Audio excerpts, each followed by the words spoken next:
Beauty, it is often said, is in the eye of the beholder. What if the beholder can't see it? Is this a blessing or a curse? Beauty, after all, is rooted in truth, and truth may be an ugly sight indeed. The truth makes no excuses, allows no compromises, offers no comfort. Perhaps, then, we should protect ourselves from the truth, to be blind to it. If you see what I mean. July 2nd, 3:20 p.m. Okay, I haven't done videos in a while. I've been doing book editing and actually taking a break, recharging my batteries. So I've already approached a lot of people from alternative media, and I'm getting crickets. And what I want to do is just point out some of the things I've pointed out here along the way in videos and in my books as a point. Stuff which you see that has happened. I mean, everybody is saying, everybody's going along with the FBI here behind the scenes, and the reality is you do not know me, nor do you know the FBI agents I deal with. They do torture and they do killing. That right there, end of story. So take a look at the side you're on here. End of story from my end of shit. So what I'm going to do is we're going to have a little bit of story time here with Dante. I'm just going to read some passages from my second book, A Logical Guide. And quite frankly, I wrote a lot of this back in 2009, so take a look. Another point here before I start. You'll see that I've been speaking about this fascist system which is now here and which is about to be implemented this year. Quite literally within months. My best bet is before the election. I've got very little time for getting out of the country. But the point is, you see me writing about the system which is now about to happen. In some of the pieces I read here, you'll see it. This is what I've been focused on the entire time, step, and way for decades now. Okay, so this is from Chapter 10, Guantanamo Bay Part 2. And I'm just going to read portions of this chapter. It's very short. It's just a few pages. This piece that I read here is also how the future is going to be, the very near future. Once they declare martial law, they're going to be going after all of the patriots, all of the good people, period. And this is going to be one of the things they do here. They're going to mobilize and utilize one part of the population for targeting another part. It's going to be a witch hunt. And a lot of woke people and narcissists and psychopaths are going to want to hop on board with the color revolution, which will be in support of the government declaring martial law. It'll be a color revolution, and they'll be grabbing and going after all of the patriots. So I want you to keep this in mind. This is about the after effects of 9/11, but actually it's also a description of the very near future. How many people in Guantanamo Bay are actually guilty? I doubt very many. Financial incentives were and are offered as an incentive for turning people in. This creates a greed witch hunt atmosphere. Under such circumstances, people will turn in people they don't like, even their neighbors or total strangers, for a change in lifestyle and a few perks along the way. It's called greed. The people initiating this witch hunt know this. They have their own goals and objectives, which are also greedy.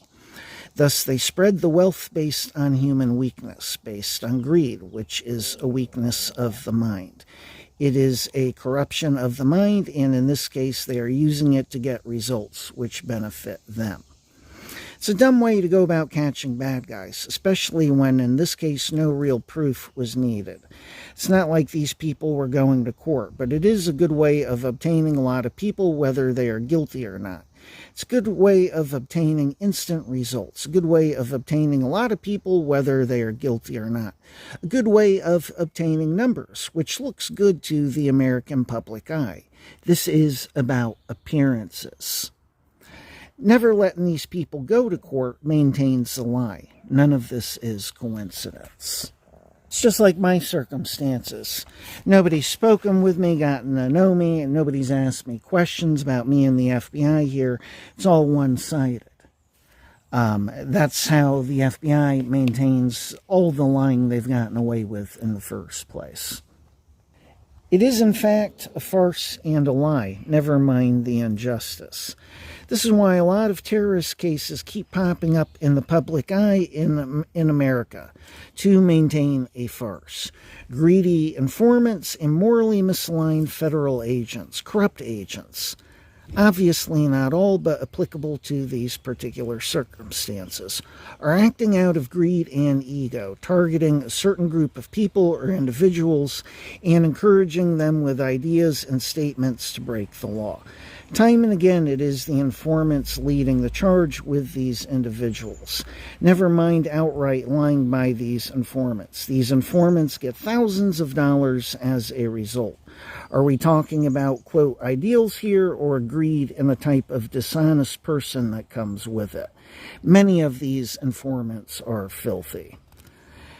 These informants are actually encouraging and promoting terrorism for their bank account because of greed. The feds, morally misaligned, in turn, get to look good. This is how Ruby Ridge happened, as an example. This is why a lot of these cases make a media sensation, but then later fall flat on their face in court.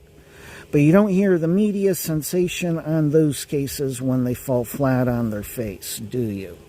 When the truth of the matter comes out, you do not hear about that. Take a look. It's the initial farce that receives the attention, not the revelation of truth later of what it is that gets the attention. Again, it is about what is on the surface, what looks good and what sounds good in the moment. This is a matter of programming the masses. Reality and the truth get ignored when it does not fit this government and media agenda. When you see the mainstream media practicing such a lack of objectivity, we have to begin to question the media, never mind the issues of waterboarding. Clearly, the mainstream media is being used and misused to affect and steer the thinking and thoughts of the masses. The media is being used to affect the perceptions of the masses. This is called programming, and programming is a form of modern-day brainwashing, a very insidious and subtle form. This is what propaganda is on many a fine point. The mistakes made and the incorrectness of parading around people who are, quote, guilty when we later find out they are not, is never as popular with the media. The mistake of it all never receives as much attention. Quite obviously, the mainstream media is corrupt and controlled and incapable of practicing objectivity with others, with non-guilty people and with itself. When they do acknowledge that terrorist suspects were not actually guilty, it is brief and fleeting to protect the system. It is mentioned a few moments, no doubt, so they can claim objectivity without actually practicing it. And afterwards, you do not see the media going after the system, people, and processes which happened and which led to innocent people being charged. They make a big sensation when everything looks good without having all of the facts, but when the truth comes out and we find out it was all a farce, then they barely mention it. The whole thing is a scam, farce, and lie. Both government and the media are guilty here, and the masses are misled. A lot of what is going on resembles the Red Scare, and it is no coincidence. This is all being done deliberately to generate hype for a perpetual sales pitch to the public, to maintain fear for obtaining compliance of the public. I know what a farce this is from my own life and the government agents in it. These government agents have 3 basic rules as they have communicated to me. Rule 1, first us, then the target. This means how they look in any situation comes first, regardless of truth. Rule 2, how do we make it, any given situation, work for us? Rule 3, if it works, it's good. It's pretty cut and dry, isn't it? No morals or ethics there, but it does give you a very good basic idea of these people and the rules of thumb. Being good and doing the right thing doesn't even begin to enter the picture with these people. These people lack morals and ethics, and everyone else is an inanimate object to them. Of course, I speak of corrupt agents here. So, that's one part. And again, that's going to be the future here also. People will be turning others in for a pat on the back and for money. It's going to be crazy. People are going to be just turning people in just for a pat on the back. They're going to want to be heroes. And people will be doing it for money also. Once they come out of the closet, do the fascist grab here. Next point is, what do you see me describing? The media here. Corporate media. Everybody else from alternative media did not get there until 2020, really. I say everybody else, many upon many. Now everybody is awake to the fact that corporate media is corrupt. Now everybody is awake to that. You get it? But here I was in 2009 writing about this based on my life. So, this is how it works, and I see things quite clearly. That's the point. Also, what you see me describing here is the circumstances we had. Wasn't it up in Michigan? They're going to kidnap the governor. Take a good look. Quite literally, I've written about that in one sense before it happened, haven't I? Again, I've always gotten how this system works based on the experience of my actual life here. FBI is guilty. They're lying about me, and they've got me shut down with people from alternative media. Yeah, I have called the shots and pointed out things and reality here before other people have. So here, this is from chapter 16 of A Logical Guide. Why such a good country and powerful country is going downhill. America, the standard bearer of the world, is being deliberately reverse engineered into the ground. And this is just a few passages from that chapter, but take a good look. If we look at actions these days, we can see what is going on. Western-style nations are indeed being reverse engineered to fail. The problem with doing this within Western nations is that not everyone is asleep. Thus, as this hidden system begins to break the barrier, begins to emerge and surface, many people take note of it and begin to speak out, which is what healthy-minded people who love their country do, like, say, patriots. Powermongers do not want this. It is counterproductive to have people in society, culture, land speaking out about the emergence of such a system. Counterproductive to have dissidents within the land, so they become targeted. Patriots are an obstacle to what these corrupt people want. This has a lot to do with people and citizens being targeted by the Patriot Act, Coinelpro, stalking, and mobbing. My situation, mobbing, stalking, has a lot to do with things such as the no-fly list. Thus, we do not have a lot of instant and potential terrorists, but we do have a lot of people speaking out about government and criticizing it, specifically things which are a result of corruption. That is why the no-fly list now has over 1 million people listed on it. And that is why the government lied about the figures and statistics when they were exposed for this. All of this is to centralize power and to target individuals who are in the way, i.e. patriots. This is about targeting people who are anti-corruption, anti-dictatorship, people who are pro-freedom and freedoms, people who love their land. This also makes these people into suspects without them actually creating a crime. It is about a mentality and targeting people with a mentality that is in the way of this elite. This all resembles Nazi Germany, except now terrorist suspects are the, quote, Jews.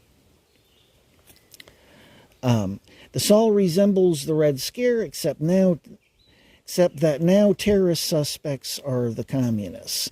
Terrorism scare is the Red Scare all over again, and it is the same handbook being used here. People cannot see this is beyond me. In the meantime, I continue to live the nightmare which other people in the near future will no doubt face. So now, and that's just a few segments from this book. The whole book's been about the system which is here. So now we've gotten the alternative media camps for the citizens. So I'm going to include some video clips going back to starting with February. It's amazing. I send you all the fucking video links and you fucking ignore it. Because of your FBI homies. I view you all pretty much at this point the same way I do agents and agency. Everybody thinks they're winning here. No, you better be focused on the plan they have here, which is going to work. Country's going downhill this fucking year. Point is, I've been speaking about this shit since February in video.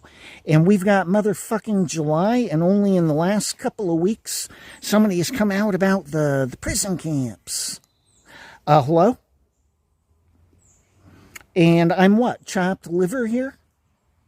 So you people are balls to the walls amazing. What have I been pointing out? You are slated for being removed yourselves from alternative media.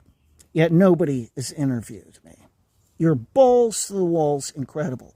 Each and every one of you going along with the FBI here, partaking in the silence and everything else. You are all absolutely fucking shameless.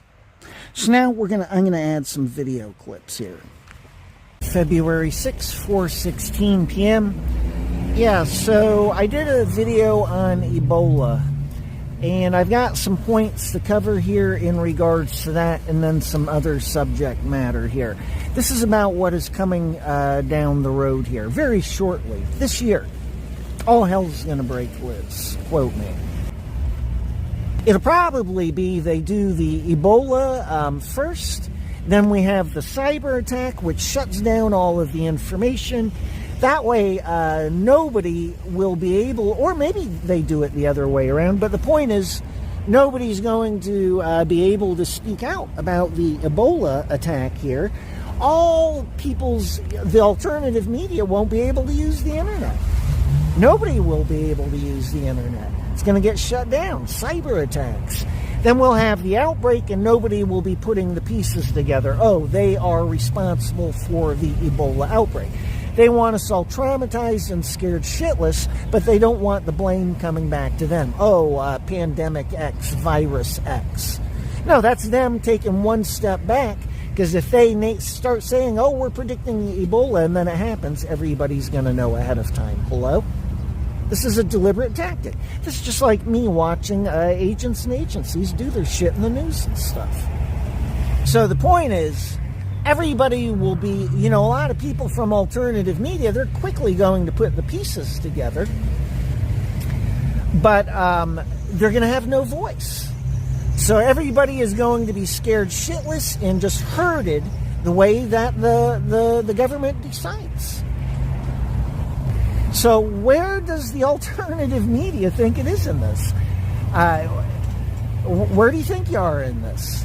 So then finally the internet will come back on, and I guarantee you a lot of people will not be on the internet anymore. Then to top it all off, you're going to have all of these restrictions. Quite literally, if you're from the alternative media, you will not be able to speak without being censored.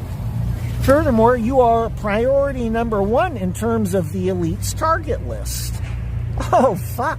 If you're from the alternative media and you're talking about we're winning, the tide is starting to turn, you don't know what you're talking about. The real reason why none of these corrupt people are actually very worried is because they know they plan on doing this and that it's going to work and that they're going to win. Who's going to get all these people in trouble for corruption once that corrupt system takes power? You are the ones who are fucked here. And here I am doing videos, trying to get interviews. Everybody's turned me down so far. Everybody lost their minds. point is, the alternative media is about to disappear. Do you get it? I shouldn't even say, do you get it? Because I see nobody does. Everybody's out to lunch from the alternative media. They are going to get rid. They are about to eliminate the alternative media. A lot of people from alternative media will end up dealing with remote neural monitoring, gang stalking. They're going to become high-profile targets. All the way to government is going to be focused on destroying high-profile targets, and specifically people from the alternative media.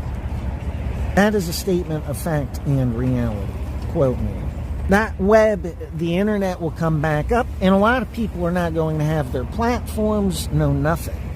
Everything's going to be gone. I guarantee it. There were some kids in Belgium. Athene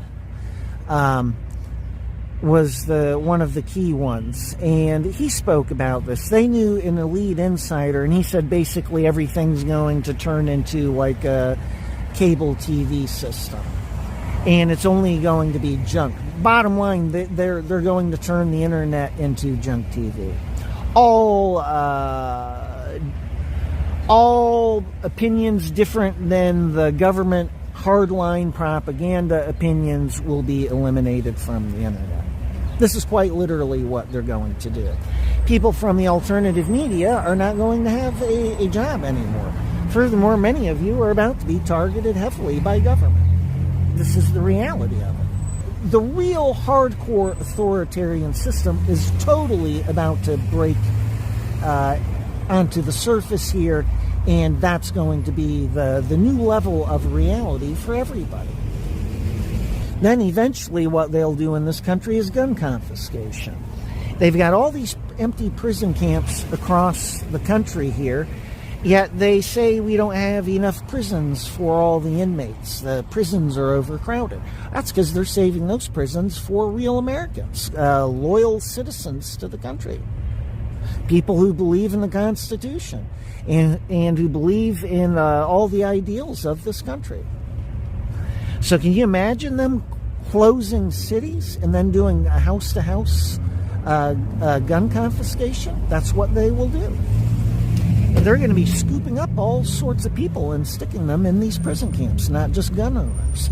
Anybody who has been marked as a conspiracy theorist. The time for when those prisons were built, it's now. Doesn't anybody from the alternative media get this? It's no longer down the road here. It is going to start this year. I mean, what's the reality of the elite here? They just whacked millions upon millions of people. The next pandemic is going to be a killer virus. Point damn period. It's going to be a killer pandemic. It's all over the place. There's signs for it all over the place. So then if you're from the alternative media, ask yourself what amount of power you're going to have in regards to exposing that and speaking out when they start censoring. The next point is they may do the cyber attack first and then the pandemic. That makes total sense. Hello? They already know that the public is aware and alert and knows that the elite here are guilty. The majority of the population, I think, at this point. What I mean by that is everybody knows of something about the pandemic where it's been totally screwed up. Statistics, answers people have given in regards to this or that. So, point is, most people do not trust the elite here and the system now. So the next one will be real, it'll be heavy and extreme, and that'll be forcing compliance with the public. And quite frankly, everybody's going to be so scared shitless they'll go along with it. But the point is, if you're from the alternative media, when do you think your voice is coming back? They got to put you back on the internet? Oh no, they plan on getting rid of all of you. What are you going to do? Sue? That's what people should be doing now. People who have money ought to be suing these organizations, these NGOs, and they ought to be suing the government in regards to all sorts of shit. This is why Alex Jones is attacked so much. He's always kept involved in legal battles here because they want to keep him busy so that he can't achieve anything, just like Trump. They want to keep him constantly on the defensive. Man, you remove free speech from the internet, it's all AI censored, all one is the next point. The censorship will be global in regards to all the same points. Hello? Oh, there's going to be no more alternative media. People from the alternative media get themselves. Why? Because you want to believe it? That's just you in disbelief about what is going to happen here. My point is, if this reality plays out, what's the alternative media going to do? What I am showing you, what I'm trying to wake people up to here is, excuse me, they are going to do it. They have everything to gain and nothing to lose. You're the ones that have everything to lose here, but you got to understand, if you're from the alternative media and fall into the category of conspiracy theorists, then you are number one on the elite's hit list and number one on an agency hit list. That term, conspiracy theorist, was used for describing people all across the world here. It's a worldwide term, and it's an agency qualification term for somebody who qualifies for being investigated. It's about a one world government. Everything's going to start becoming one. It's the same term used all around the world for describing people who are speaking out about inconsistencies in regards to COVID and stuff. They all got labeled as conspiracy theorists. That means you qualify for being targeted by agencies. Doesn't matter what country you live in. This is all about one now. The next pandemic is going to be about everybody, yet again. And so the solution will be one solution for everybody across the world. Furthermore, China is not predicted to have a lot of heavy losses by Deagle, and what they'll be doing is praising China. They'll be saying we need to be more like China. Look at what happened here in America, where they've got all the freedom and democracy. 200 million plus dead and gone from Ebola, but China had only a loss of 20 million. And they've got more than 1 billion people. So what all these democracies with corrupt leaders will be saying is we need to be more like China. And we need to be democratic like China. And it won't be about democracy at all. It'll be about a totally controlled system. They're just going to keep calling it a democracy. But it won't be. After they put in all of the controls and everything, forget it. Correct me if I'm wrong, but China is not a role model for democracy on this planet, is it? But that's what they were saying a couple of years back with COVID. We need to be more like China. Trudeau and Canada and others all over the place are saying it. We need to be more like China. That's because that's the system they want to implement worldwide. And then here, in addition to all of this, I haven't even brought up this remote neural monitoring and what they want to do worldwide here. So I want to make this video short and sweet. These are the key points here. They've got these prison camps all across the country. They've got them all across Europe as well, in all the different countries. I was living in Germany, and I was looking into some of these in Poland. But the point is, they set those prisons up for now. This is that time. Those prisons were always set up for dissenters when they go for their big power grab here. The big power grab is now here. They've been advertising it. They're monitoring everybody. They've got AI for monitoring the population, never mind individuals, and they're looking at the attitude and the feelings of the people. Everybody thinks they're winning. Oh my God. No, everybody is about to get clubbed to death right around the corner. What's the alternative media going to do? You're not going to be able to do anything. Where's all the winning here? Everybody's going to go along with them once they do this. Furthermore, they've advertised all the way where they're going here. Hello? For many of you, your platforms won't even exist anymore. What are you going to do? Sue? Nobody is even going to know about your circumstances. That is going to be the reality of all sorts of people from alternative media. You won't be allowed to stay online if you violate their censorship rules. Hello? So where's all the false hope and optimism coming from? They've got total control here. If they do this, what is to stop them from succeeding? It's just false optimism. Nobody is addressing what I am stating here. If you do not address this, if everybody from alternative media does not start screaming about this, it will occur. My best guess is it'll occur anyhow. That's why I'm getting out of the country, and then I'm going to be writing comedy romance. I am stepping out from this entire drama. I've got nothing to learn from it. But if you're from the alternative media, you take a look at all the prison camps, empty prison camps across all of these countries, and then you think about them doing this, plus they're advertising it. How do you think it's going to play out? How can they not win here? Hello? You tell me. How is it not going to happen when this is what they are advertising? They're telling everybody what they're going to do. How is it that everybody from the alternative media is in denial? I'll tell you how. You've got your comfortable lives, and you think this can't happen to me. It's going to happen to you. It's going to happen to everybody. Hello?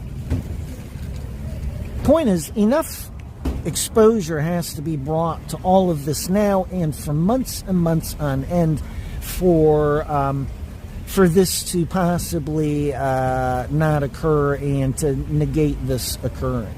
But man, it's got to become the focus of everyone from alternative media, and they've got to stay focused on it. Look at how everybody's fallen asleep to the prison camps. Those are for dissenters and conspiracy theorists, and on and on and on.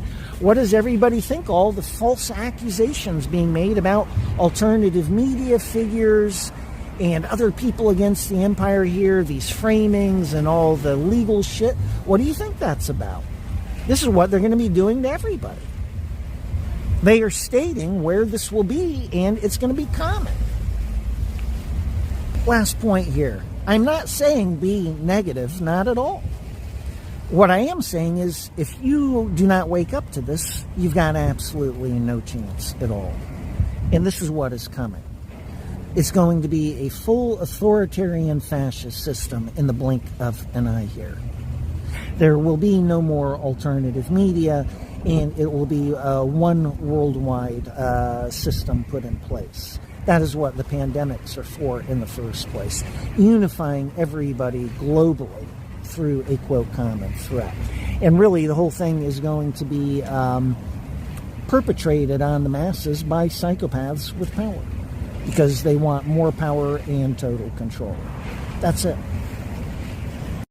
February 7th, 5:40 p.m.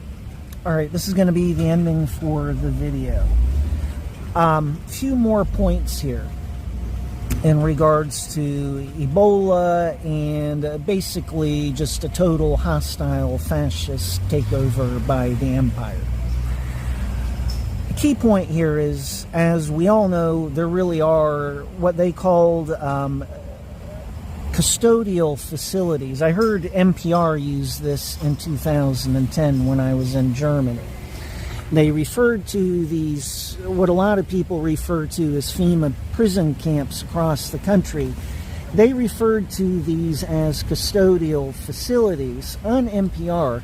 And strangely enough, they were told by a government official those are for when there's an enormous flood of illegal immigrants from Mexico. Believe it or not, this was in 2010. I literally heard this. I not only heard it, but I even brought this up in my first book.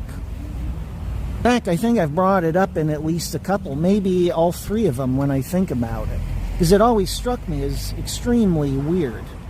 Who's going to flood the country? I looked at it, I was like, well, they're going to prepare an economy collapse of America. Who's going to be flooding into America when the goddamn economies collapse? Nobody.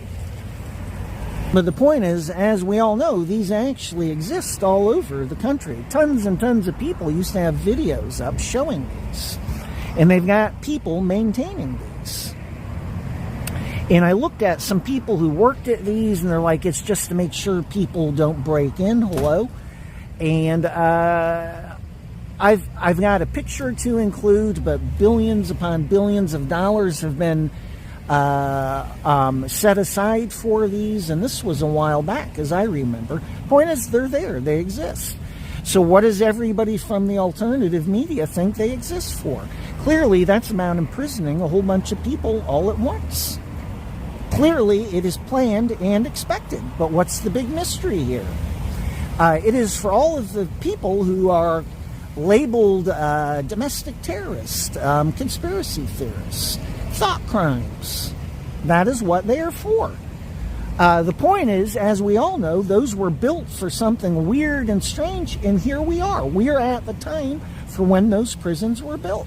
Now, furthermore, the system here is switching to a fascist system. It's not going to be, in steps anymore. There's about to be a large hostile takeover.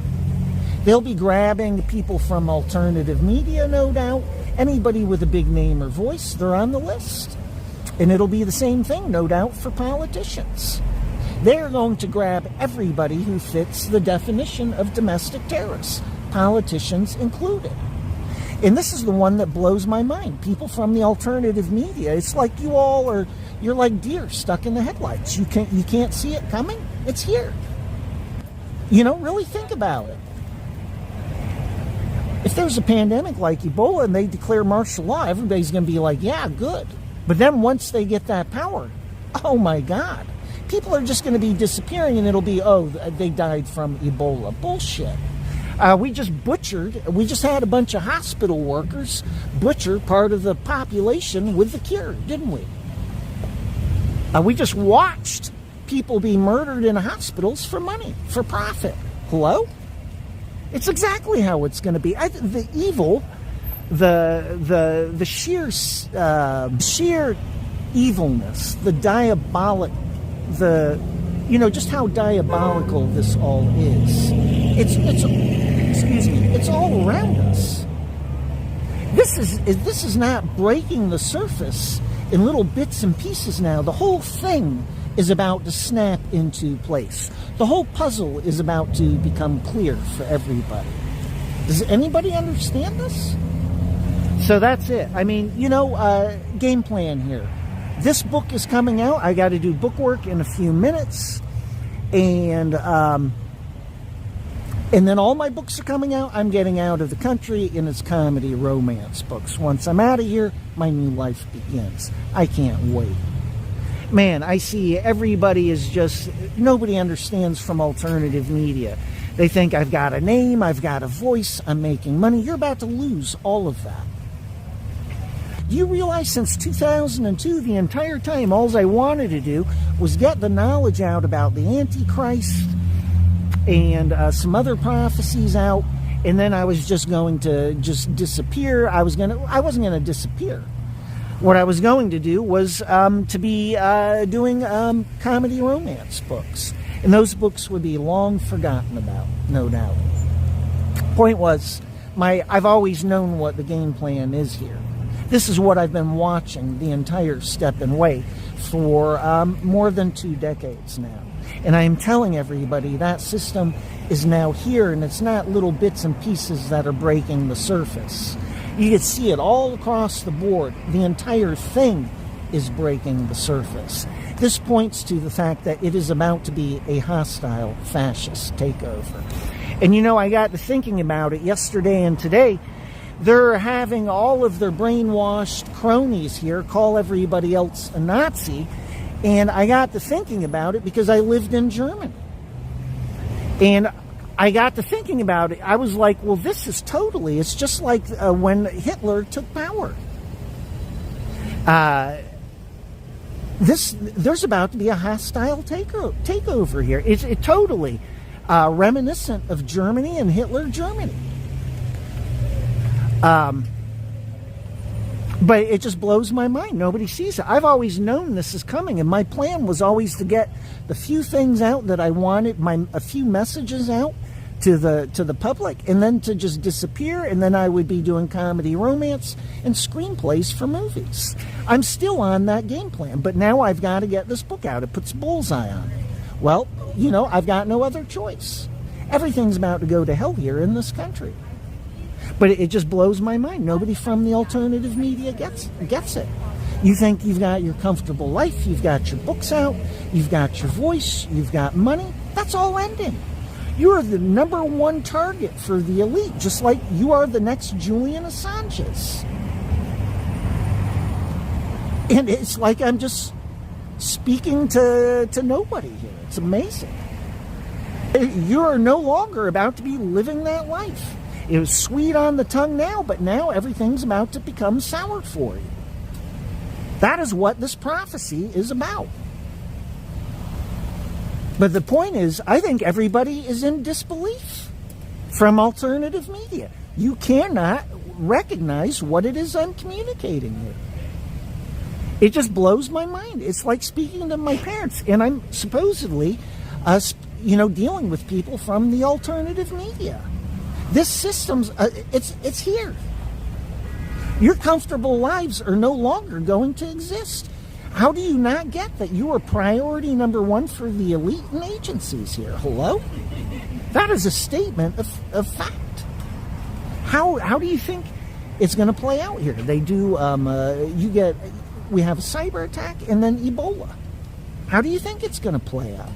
Everybody's days are numbered here. This is the big grab. This is the moment those camps, those prisons were made for. Detention centers, hello? Custodial facilities, hello?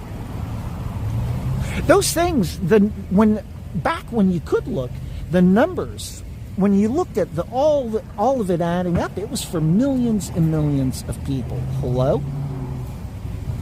It'll be like China. They're going to tell everybody they've got to go to a quarantine camp. And then when they get there, it's game over for them. Hello? No, once everybody goes to those camps, they're never coming back. Welcome to Hillary's summer camps, where it'll be about thought reformation and thought re-education. Whole model's going to be Chinese right here in the blink of an eye. And I can't get anybody from the alternative media to wake up to this. Hello? Absolutely amazing. People just turning their back on me left and right. Oh, I'm nobody. Everybody just taking a piss on me. It's amazing. Even the alternative media. And the most amazing part is you all can't wake up even for the sake of your own asses. It's incredible. Chinese systems here. The empire is here. That's it. July 3rd, 12:48 a.m. Okay, so I've been attacked all day heavily here. Constant nausea, feeling sick. Trying to get this video done. Then they knocked me out with technology. I slept like 4 or 5 hours. I was shocked. I woke up. It was starting to get dark outside. I was disoriented. Then they hit me up with throwing up. Finally, I'm going to just send everything to my sister through WhatsApp when they start doing this shit now. Because they get away with this all of the time, daily and goddamn weekly. And monthly and yearly. So it'll just be one long stream of torture for my sister here at WhatsApp. That's it for this shit. So here I am, hours upon hours later, working on this video. I'll include the clip from WhatsApp.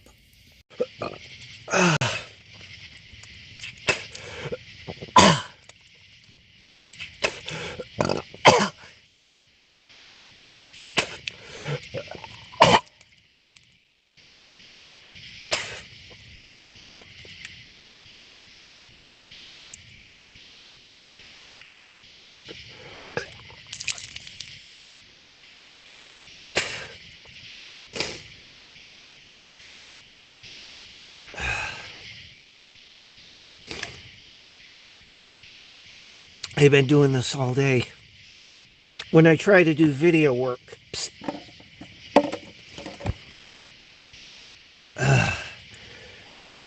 and at 5 o'clock, they knocked me out. I had to sleep. I slept for like 4 hours, almost 5, I think. But just constantly making me sick so I can't get video work done. I'm going to start recording this and just sending you stuff every time they do shit. Just to give you an idea how much I deal with. I should have been doing this ages ago. That's what I'm going to do from here on out. I include that clip so people from the alternative media can stop claiming to be oblivious to what I deal with here. And this is the light shit that I deal with. I could go back just a period of weeks here. Feeling of death. Simulated death with technology. They have different ways of doing it. One is they actually take you to the brink of death. I've actually had that done to me before. Multiple fucking times. Are we clear? I included pictures of my dead cats there for everybody while I was busy throwing up. So that's the reality of my life. So now let's get to people from the alternative media. If you take a look at my book, A Logical Guide, it's a well-written book in spite of technology misuse for messing it up. And the whole thing is about this fascist system, which is now here. I was doing videos, that's all the way back in February. I also did a video, I believe, back in January, where I speak about these camps and where this is headed. But that's February 6th and 7th. And the point is, this fascist system is here now.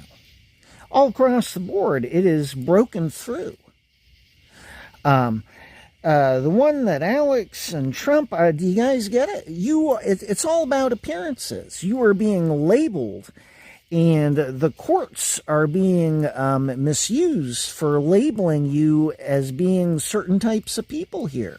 Oh, well, you've been charged with crimes, therefore it's real and true.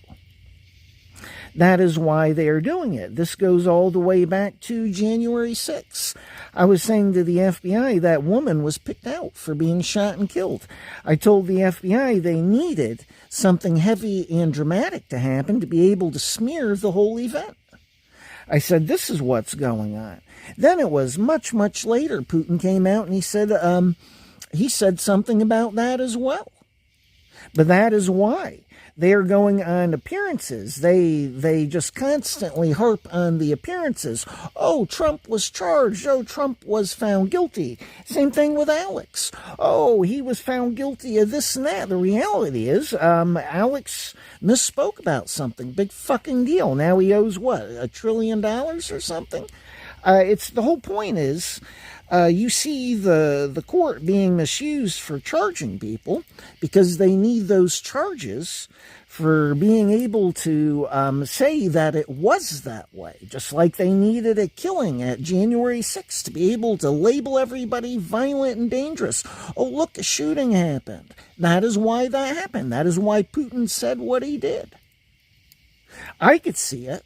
I'm looking at this from the elite's perspective and corrupt politicians and what they want. It's all agency shit. This is the one people from alternative media fail to understand. You're looking at these bungling politicians and think they don't know what they're doing here. This is all agency shit. They are not stupid. They rely on people who do this shit for a goddamn living. It's just like the WEF. All their shit, the psychology they practice and their moves, it's all agency shit. You people fail to understand this or recognize it. So here I've included this long clip from my video from February 6th. What am I talking about? Goddamn prison camps. We've got motherfucking July here. And only in the last week or two, somebody is finally speaking out about these prison camps. Take a look. I sent these videos off to all sorts of people from alternative media. You people are balls to the walls incompetent. This is what I am telling you. I am pointing you out to yourselves because you took a piss on me and now everybody's speaking about this shit. Who the fuck are you? While you go along and get played by the FBI, which is why you take part in the silence here in regards to me. Don't get any goddamn messages out, no nothing. You're getting played by agents in the first place. Next point is they view you as targets. Next point is they get where shit is about to go here in the world. So they know you're about to end up in my shoes at the least. So, you have not gotten you didn't get the message at all. So then take a look at one of the messages I've been bringing up. They plan on eliminating alternative media. You are number one targets for the governments here. You are all conspiracy theorists. That means you are all enemies of the state. You will be taken out of the picture. They have a way for doing it, and there's nothing stopping them, including yourselves. You do not recognize the amount of peril you all are in. That is one more you're totally clueless about. What I'm pointing out to you here and now is you are all going to find out the hard way. I'll tell you how it works from God's law here. People of this country did not give a shit about all of the injustice and killing and murder being done by this government in regards to other people, lands, and countries here. And it's all coming back. The people of this country are going to end up wearing the shoes of everybody else who they didn't give a shit about. Furthermore, it's going to be at the hands of their own government. By God's law, this is going to happen. You people are amazing, yet you think you're winning. Oh, Julian Assange is free now. So there's one that didn't exist in February. So I guess, look, the alternative media is winning. Shit I could say about that. We'll see how stupid he is when they impose this fascist system. If he's intelligent, he'll be like me. He'll be like, well, I learned my lesson. I can keep my mouth shut and everybody else can learn the hard way because nobody gave a shit when it happened to me. That's how that shit's going to play out. You all are going to end up wearing my shoes here. All of you from alternative media. You can't wake up to save your own asses. I label you all balls to the walls incompetent. The same way I do agents and agencies here. Not all of you entirely, but most of you. Man, I've sent off video links to tons of people. Another one that's going to happen. Alternative media's fallen asleep to pandemics again. It's bird flu. Yeah, they're just lulling you to sleep. They'll have little blips on the radar. People will bring it up. It's to get everybody's guard down. So when the big one and real one comes, everybody's caught with their pants down. Don't tell me they don't know what they're doing. I see alternative media being played here constantly and repeatedly and in regards to all sorts of shit. Quite frankly, I'm one of the few that has enough sense to get out of the country and retire from alternative media. If somebody would interview me, I've got no choice here. I've got to get interviews and this book out. But man, once I'm off starting my new life, it's a whole new ball game for me, my life, my writing, and what I'm doing with my life. I'm one of the few with common sense here. You all are the ones with something to learn here, and you are choosing for yourselves to learn the hard way. That's the one that gets me the most. What I've come to learn here is that everybody's a goddamn fake. Very few people have the integrity and character to wake up to what's going on here in this world and the coming system. So I'll include some clips from a few more videos I've done here. Point is, I am not a victim here. I've got no time for being a victim. I've got shit to do, and I know how to get things accomplished here, and I require help from the alternative media. That's a statement of fact.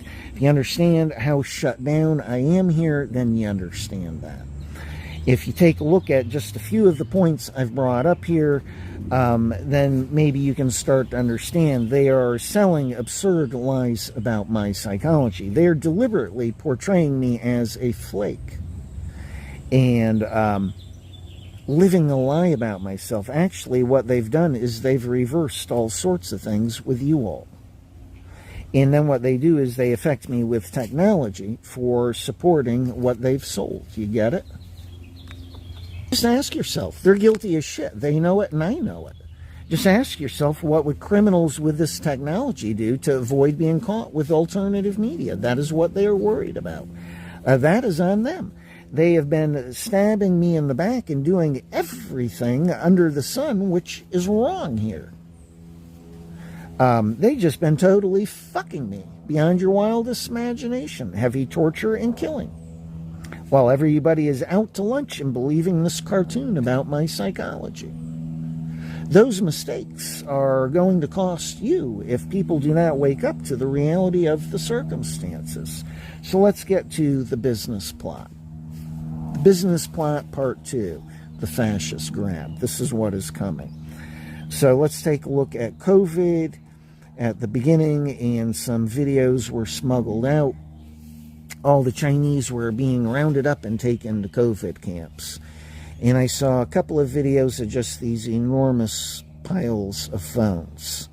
Thousands upon thousands. For some reason, they were having the people leave their phones in a pile. Clearly, they were never getting their phones back. And it reminded me of Nazi Germany with the piles of suitcases and shoes and stuff. You get it? And my thinking was, well, they're taking a lot of people who they think are dissidents and rounding them up and taking them to camps where they're going to be killed. Yeah, they're never going to be seen again. And I was like, well, I bet they just did this in front of the world and got away with it. Nobody even noticed. And that's what I would bet money on, simply based on how the Chinese are. They purged a part of their population, and nobody even knows about it. That is what I'm betting on. Why do I bring it up? I'll tell you why. Because it looks like we may have a situation like that ourselves with the next deadly pandemic here. And it may be they grab the non-vaxxers, take them to these prison camps where, of course, there will be outbreaks of Ebola or something. So they will, a lot of people will be killed off, and it'll be lied about. And the thing is, they'll get away with it because there will be no alternative media. There will have been cyber attacks, no doubt. And the only thing you will be able to get is propaganda TV. You got that one? There will be no alternative media. They made an example of Julian Assange to communicate to alternative media what will happen to you down the road here. You are now right there at that doorway. You are about to find out.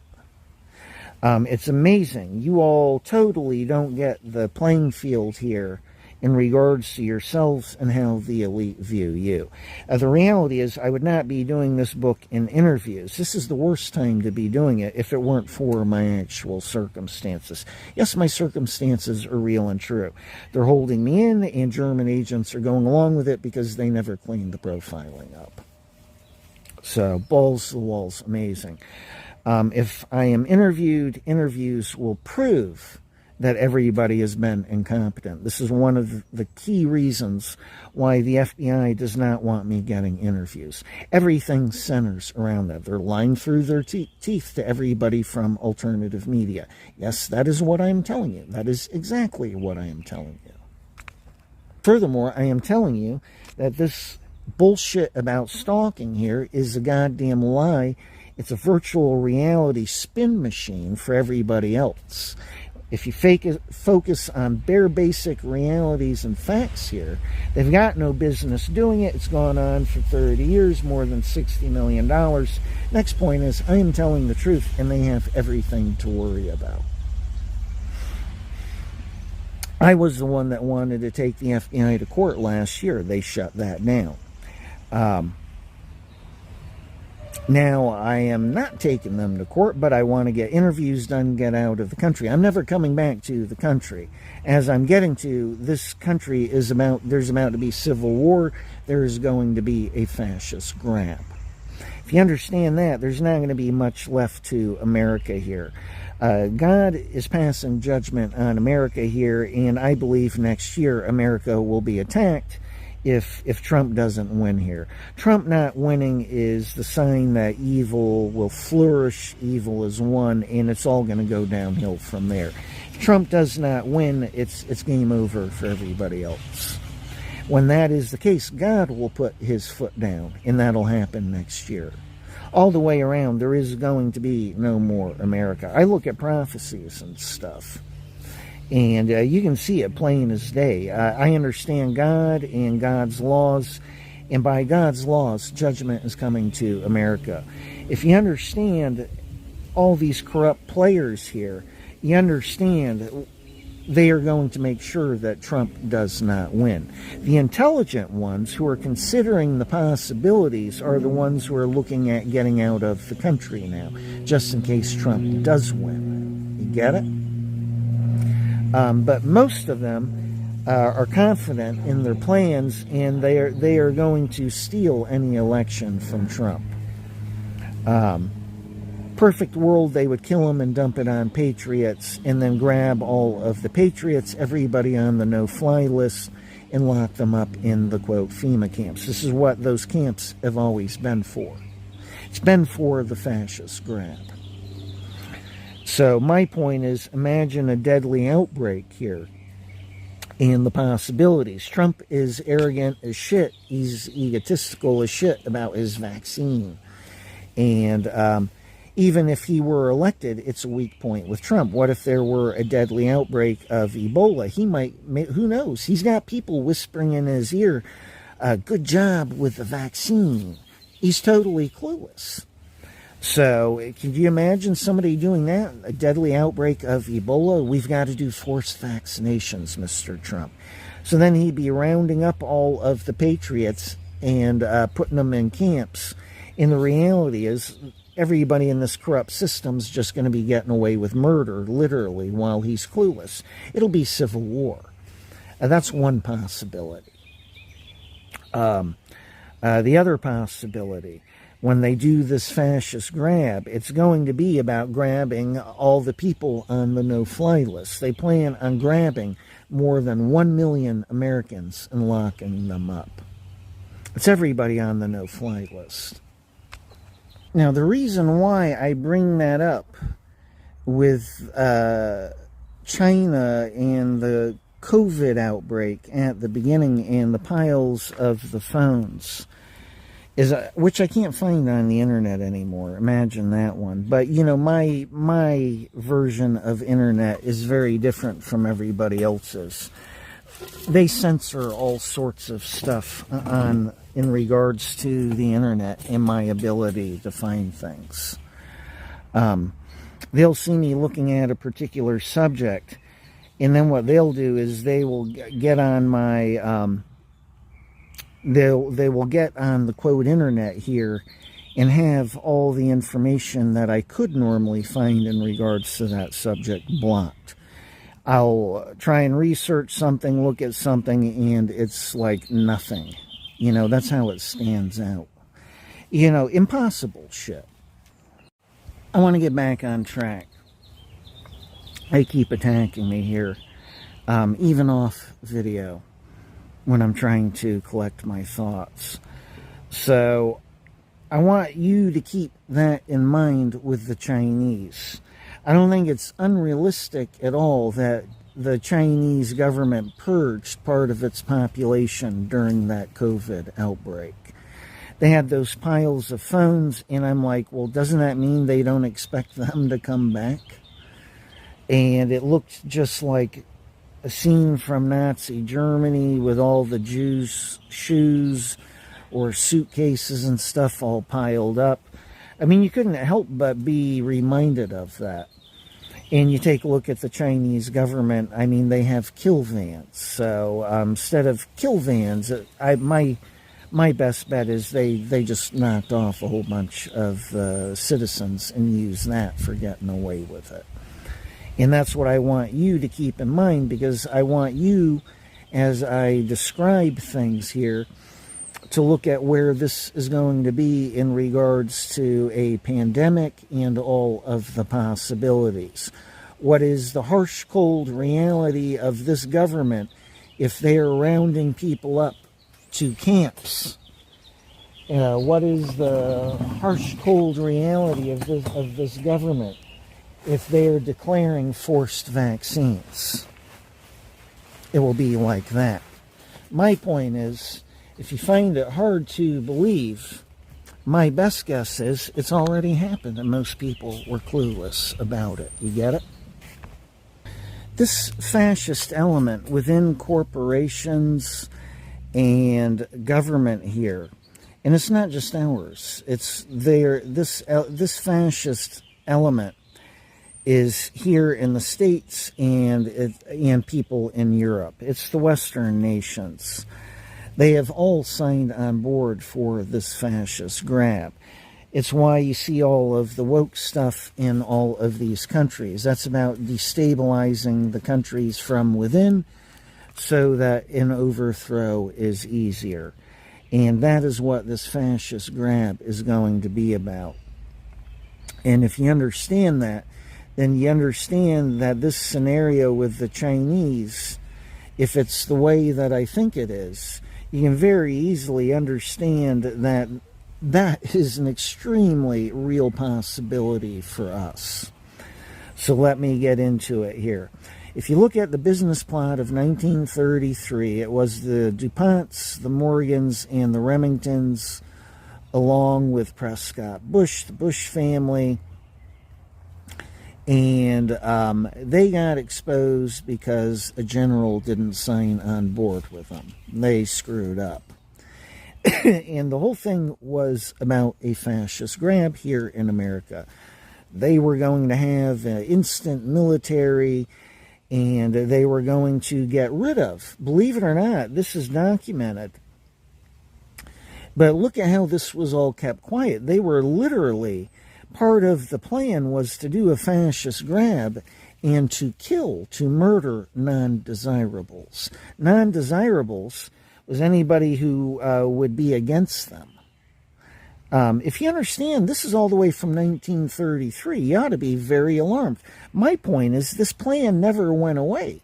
Oh no, they made sure it's going to work, and they got more people involved in it. Scare yourself. You should be very alarmed. This is the point. When this idea will work, they never got rid of it. This is how agents and agencies are. Why would they stop aiming for a plan that's guaranteed to work and to have guaranteed results? Oh, it didn't go away.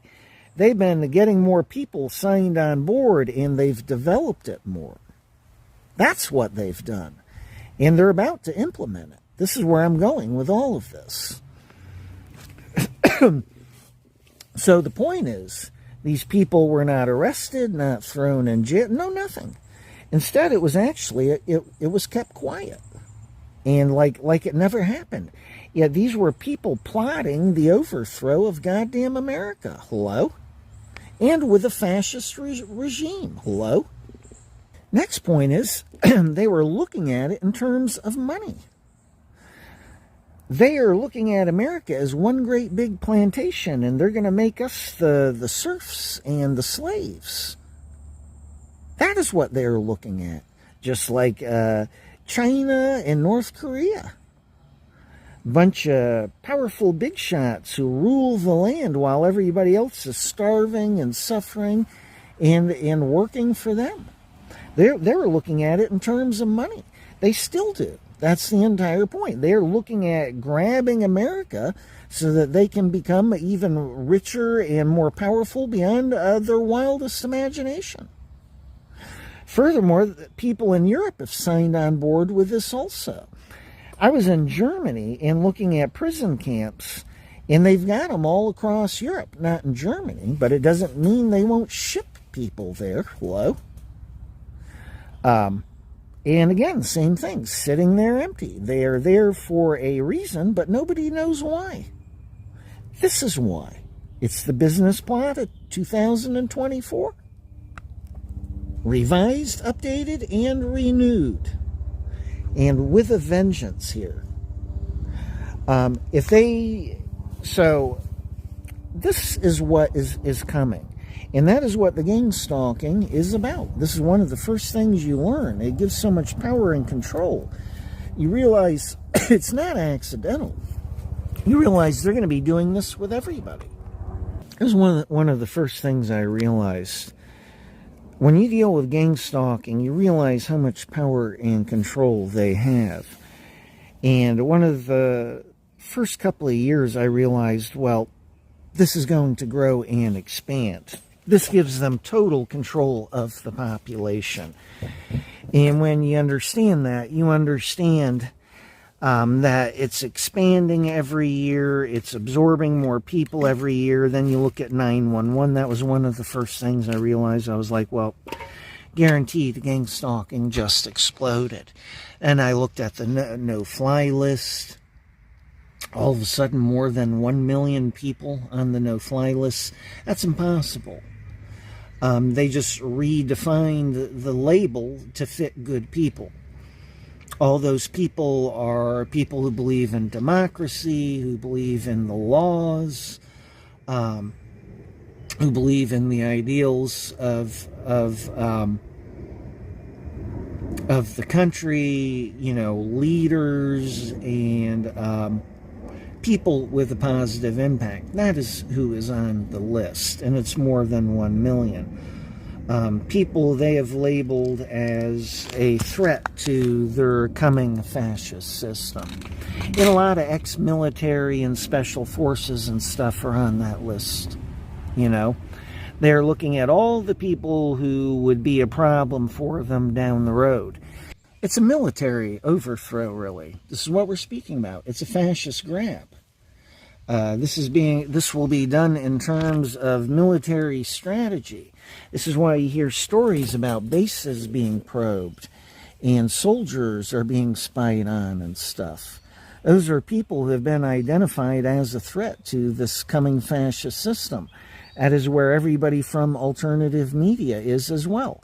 Once they remove you with cyber attacks and an AI censorship system, they're going to target all of you. That was the entire point of Julian Assange. Hello? Take a look. You're going to be living my life, whether you believe it or not. Most of you can't handle it. It scares you too much. You want to believe somehow I'm wrong and I'm reading my life into the future here. No, that totally fits how they've lied about my psychology, but there's no truth to it at all. Furthermore, I've pointed it out. If you can analyze reality, you can understand that is exactly the circumstances of alternative media here. You should be so lucky that it's all in my head. It isn't. That's the entire point. You can analyze reality and understand what I'm speaking is real and true. You guys are slated for being removed and then afterwards being targeted heavily. It's one of the reasons why I said if you think I've got nothing to offer here, then there's something wrong with your perceptions, because literally you're not analyzing what is there in front of your face in the news all of the time. It is this fascist system. Conspiracy theorists, that label came out in 2019. Guaranteed they already had it going all the way back to 9/11. Conspiracy theorist, domestic terrorist. It's not a coincidence. Then we have COVID. Everybody labeled a conspiracy theorist. It means they were labeled a domestic terrorist. Furthermore, you see, it's all the Western countries. They're all signed up for this fascist grab. And the point is, it's not just about alternative media. Most certainly is not just about me here. That's the entire point. What is happening to me is about to happen to all sorts of people. This gang stalking is their network of control here. With the coming population and the fascist system they have set up. What are they advertising all the time in the news? They're going to be grabbing politicians also. What do you think the example is with Trump here? They are guaranteed they're going to lock him up. This is not about democracy. This is about the fascist system and them implementing it and putting it into place. They are out of the closet with it. Nothing that Trump, Alex, or me are experiencing is about democracy, is it? It's about fascism. That is what it's about. That is why you see that Steve Bannon locked up again, arrested again. That is what it's about. They are sending a signal here. This is what is coming, and this is how it is always going to be. So it won't be just alternative media. It's going to be politicians and shitloads of citizens. That's who it's going to be. Everybody who is a leader and a potential threat. And it turns out we've got paid UN soldiers on the ground here. Gee, I wonder what that's for. We've got kill squads and units from other countries who have clearly come in. I saw that one group of Syrians on InfoWars. That looked like obviously a trained team. So, guaranteed special forces. It wouldn't surprise me a damn bit. And what are they all being imported for? That's all mercenaries for taking out America. They're going to get rid of all of the top leadership. It's going to be a violent grab and purge. They have done this with 1 million Americans. It's going to have a chilling effect on the rest of the population. Furthermore, how do you think it's going to be for the police and military? You do this or else you're labeled one of them. Holy shit. How do you think that one's going to work out? Bunch of people scared shitless going along and doing it anyhow. That's the point. This is what was planned in 1933. I've got to ask you, Alex, and you, Patrick, do you think that plan ever went away when it gives them total power and control? These are psychopaths. They want America as their plantation. Of course the plan never went away. Actually, what happened was the FBI was pursuing this group from country to country, continent to continent, and finally in 1951 they stopped their pursuit. That makes no goddamn sense. It's much more likely somebody reached within government and had it shut down. I spoke about this in one video I can't put up. I'll screen record pieces of it and include it here at the end. Whole story to J. Edgar Hoover here. But the point is that plan and that group was always still out there. They didn't go away. Are you kidding? They've been drooling and waiting the entire time. They're going to do it. If people don't wake up here, it's going to be worse. It's one of the reasons why my messages have got to come out. I don't think we're going to be able to change things here, but at least I can wake people up and brace them for impact. This is the point right here where a lot of Jews fled Germany. They saw what was happening, and they left before the total grab happened. And I need some help here. I choose not to have the experience. The FBI is trying to choose it for me. Not a coincidence. What is right and wrong here? How much sense? They're selling everybody the stalking. He's getting himself held in. It's a bunch of bullshit. More than $60 million spent. 30 years of my life. Hello? All the shit done to my family, which is what the book is about. Nothing but miles of it. And furthermore, it's from calendars and journal entries. Hello? Nothing but miles of shit done here. And they've been stabbing me in the back, holding me in. Where's the stalking? There's no stalking. That's all imaginary. How about right here? So, but you take a look, this plan is happening. What do you hear about all of the time in the news? Nazis. I think one more just got nominated or something. I just heard a story not too long ago. They're advertising their coming regime here. And once they do that, it's game over. They are a threat to Russia. They are a threat to world peace. They are a threat to citizens. Strangely enough, they view their own populations as an enemy. Hello? How do you think that one works out in regards to God? God's going to put his foot down. The one I've told the FBI over and over, I'm getting out of the country and you're going to stay here and burn. That is what is coming for America. Tons of people are starting to have visions now about this. They've been having them. America is going to be destroyed. It's based on God's laws. What do you think Hollywood is? That is the new Sodom and Gomorrah. Give me a break. That is Satanic Central. You think that is not slated for being removed? Oh, who are you kidding? God writes the script here. Point is, the evil of this country has exceeded its limit. And it's on the people to prevent these people from succeeding. But take a look at the population here. Everybody is clueless. I can't get the alternative media to wake up to for the sake of their own asses. That is where I've been frustrated and angry with alternative media. Hello? But they've been hijacking me in videos. How do you think I am? I've got control of my temper here. I'm not brimming with anger. Is the truth of it. I'm not angry at all. I can get angry. When I think about it, at times I do. But I'm not dependent on everybody here for getting my name out. It's going to happen anyhow.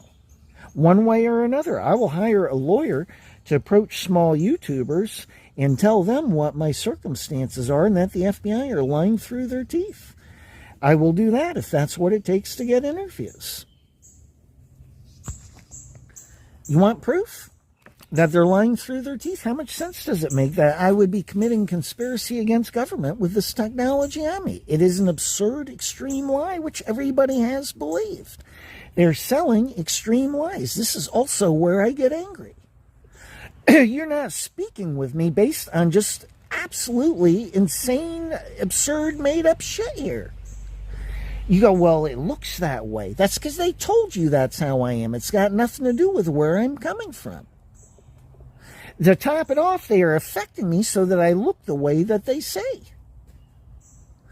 How many fucking times do you think I do videos here? You got no idea. I just get affected over and over and over. Then I go to edit the video. They affect me all over again, get me to leave in the special effects. There's nothing I can do about it. That is reality, whether I like it or not. My point is, I deal with all of this shit. Calm, cool, and collect. The reality is I'm on an agency kill list now. And what do you see me doing? Trying to get interviews. What is my message? What are my messages? They're all positive. They're all good. Who created the circumstances here? Only one of us is telling the truth, and it's not the FBI. Furthermore, how much sense do your own viewpoints make if you're believing the FBI here? Take a look. How stupid is anybody? If that, when you look at it from that viewpoint, I could just, this could be ended. I'd just go along with the show. We'd be all finished. But that's not actually how it is. I've given them every opportunity for getting this ended, and they haven't done it. Instead, what they've done is they fucked me harder. They are just lying backstabbers. Take a look at how absurd the things they are selling are. It's that simple. So getting back to this business plot, the business plot of 2024, Trump cannot win. What's the first thing he's going to do? He's going to restore oil. Prices are going to drop. Oh, that totally fucks the elite. That right there. People are going to have more faith in the dollar again. Again, that fucks the elite. And then everybody's going to want the bad guys here. So when you add it all up, that means guaranteed Trump will not win. It's guaranteed he will be put in prison. You get it? And there's some law out there now. If somebody is a president and convicted of a felony, then they get no Secret Service detail. Gee, I wonder what that's about. That's about getting rid of them. That's about killing them. That's the point. It's this fascist system controlling everything. Therefore, Trump will be locked up. But my point is they have to make sure that at all costs Trump does not succeed. It's guaranteed that he will not because they've got plans. They have to make sure he does not win. Even Harari said this. I was saying this first and writing about this. I don't know if I wrote about it in the book, but I was saying this first at least. And then Harari said if Trump wins, it's finished for the elite. This is why. He totally fucks up their plans. They've got everything planned in order. If he wins, he totally fucks them up.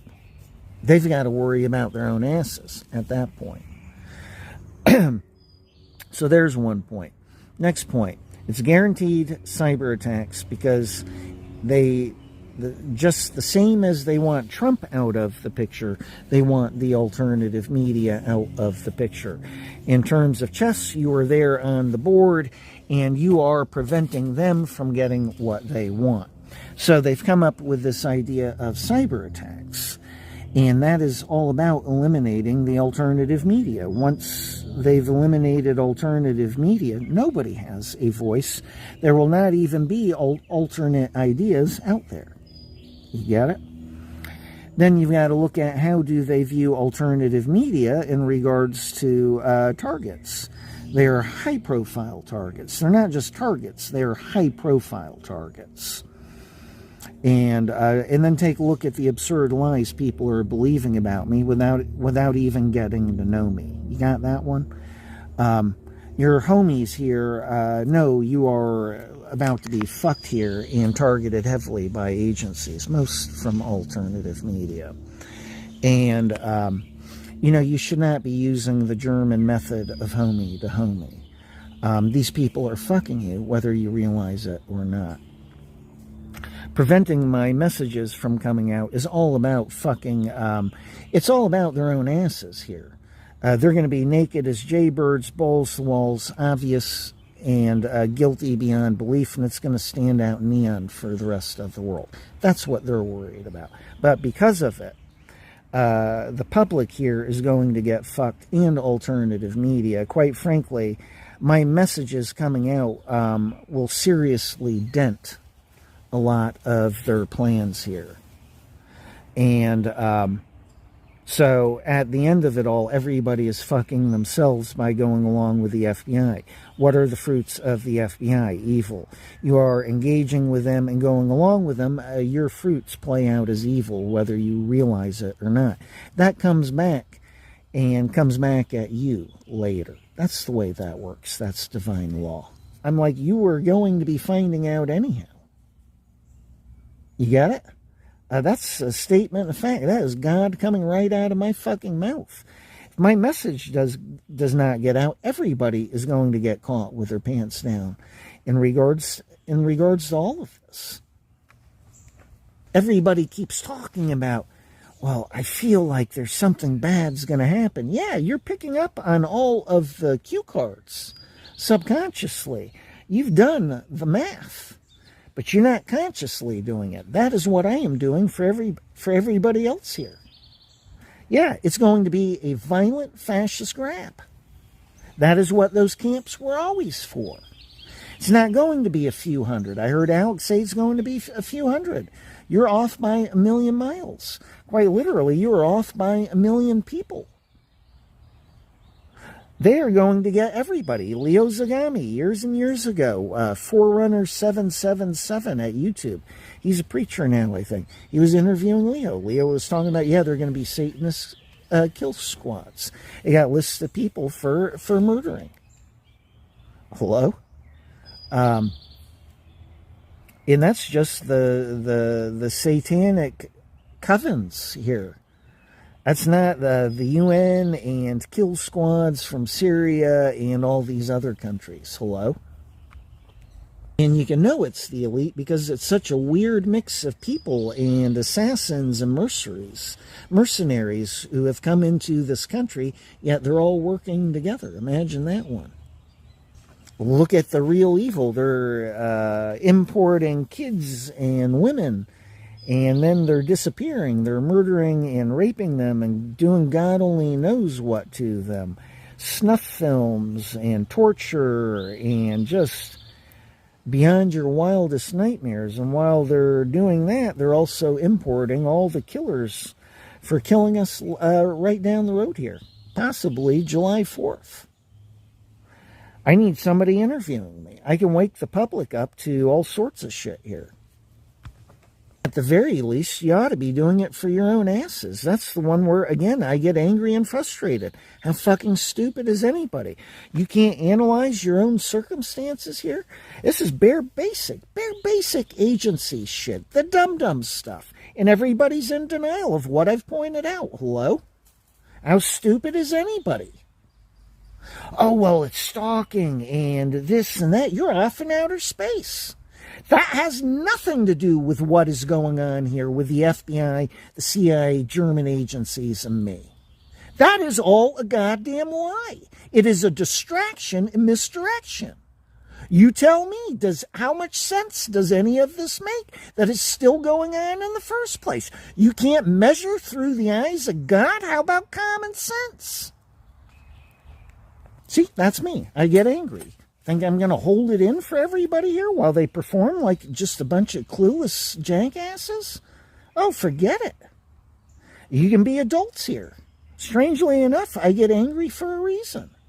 This is all coming. It's all over the place.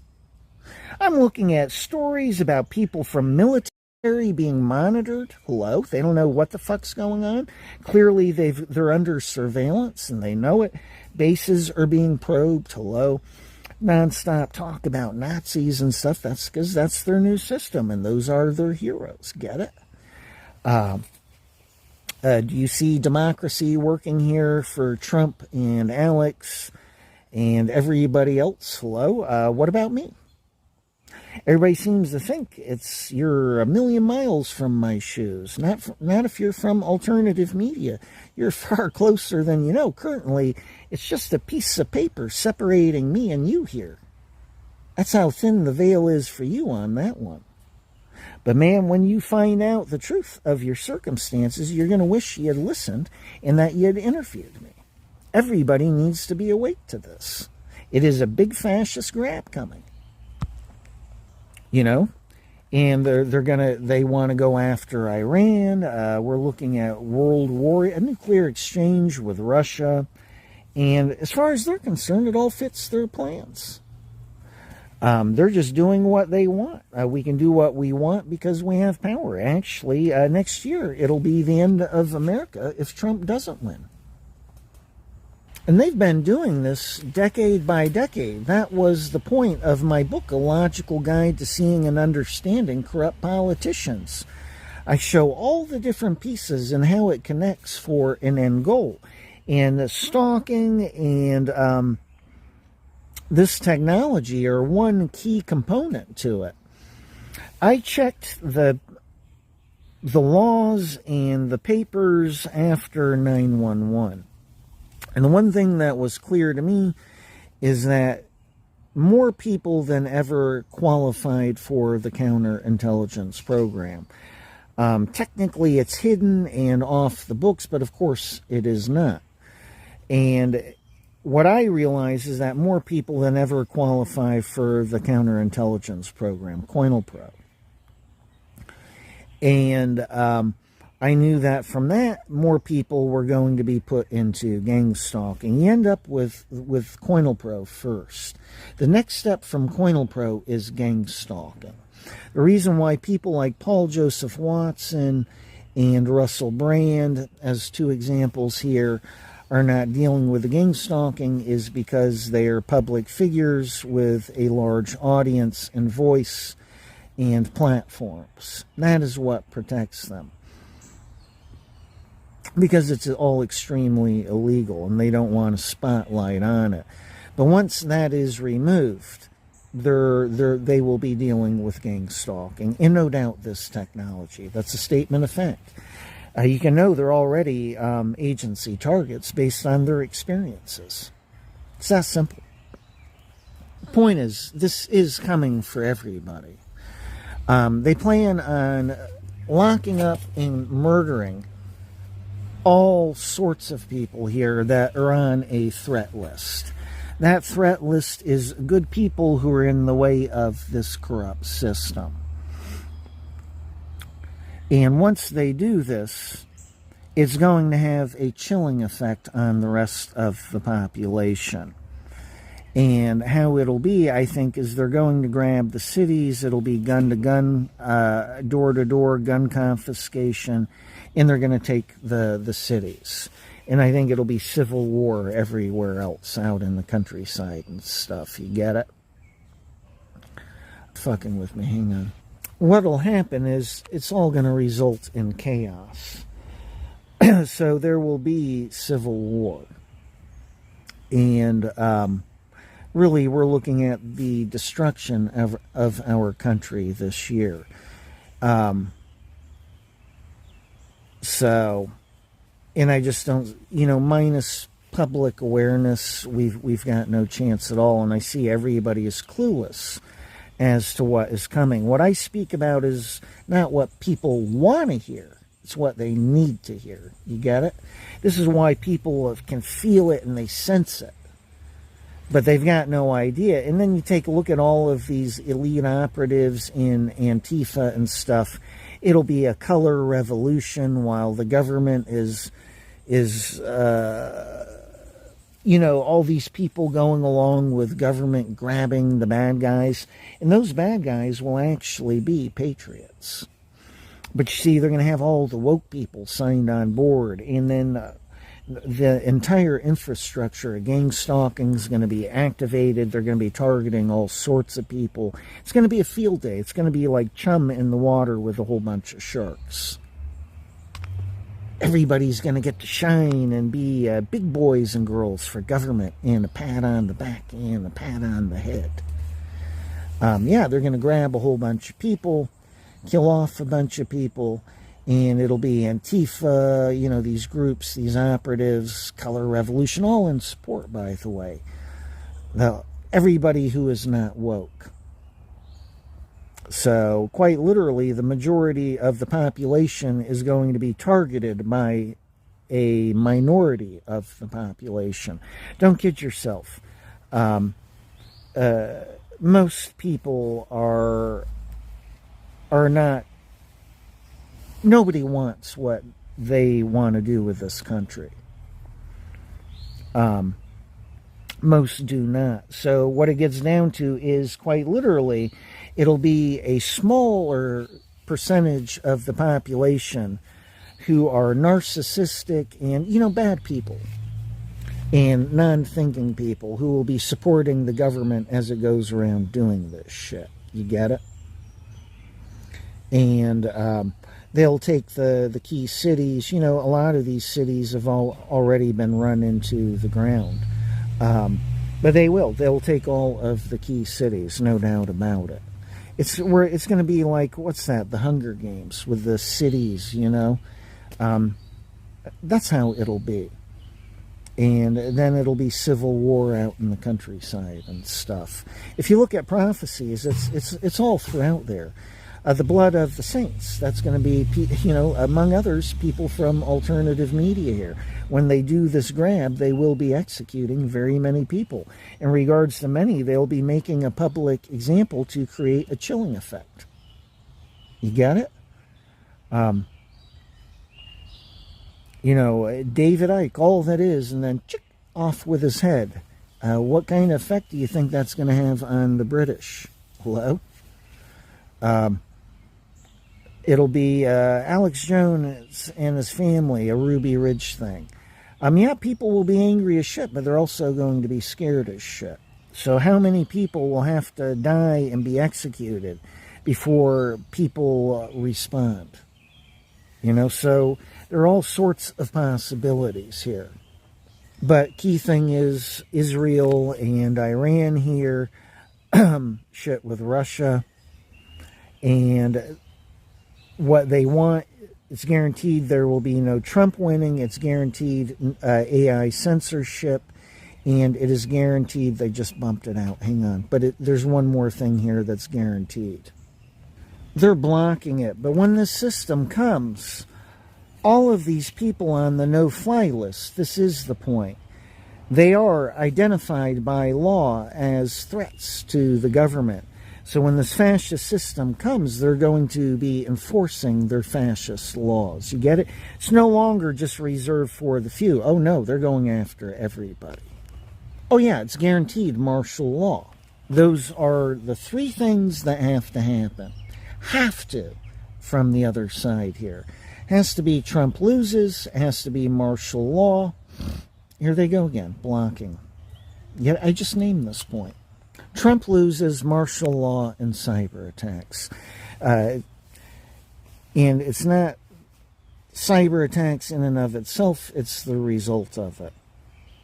AI, internet censorship system. Those are the three things which are guaranteed to happen, because those are the three elements they need for this fascist system to come into place. You get it? Now, what do we have prepared for them doing? What do we have prepared on our side in regards to the internet censorship system? Nothing. What do we have prepared in regards to the election being stolen from Trump? Well, it depends on what they do, but my best bet is nothing. They're going to lock him up, and that in and of itself is bullshit. As long as we keep putting up with it, they're going to keep doing more and getting heavier. That is the point. They are encouraged. There's no cause and effect. There is no consequences. That's where me and agencies are at now.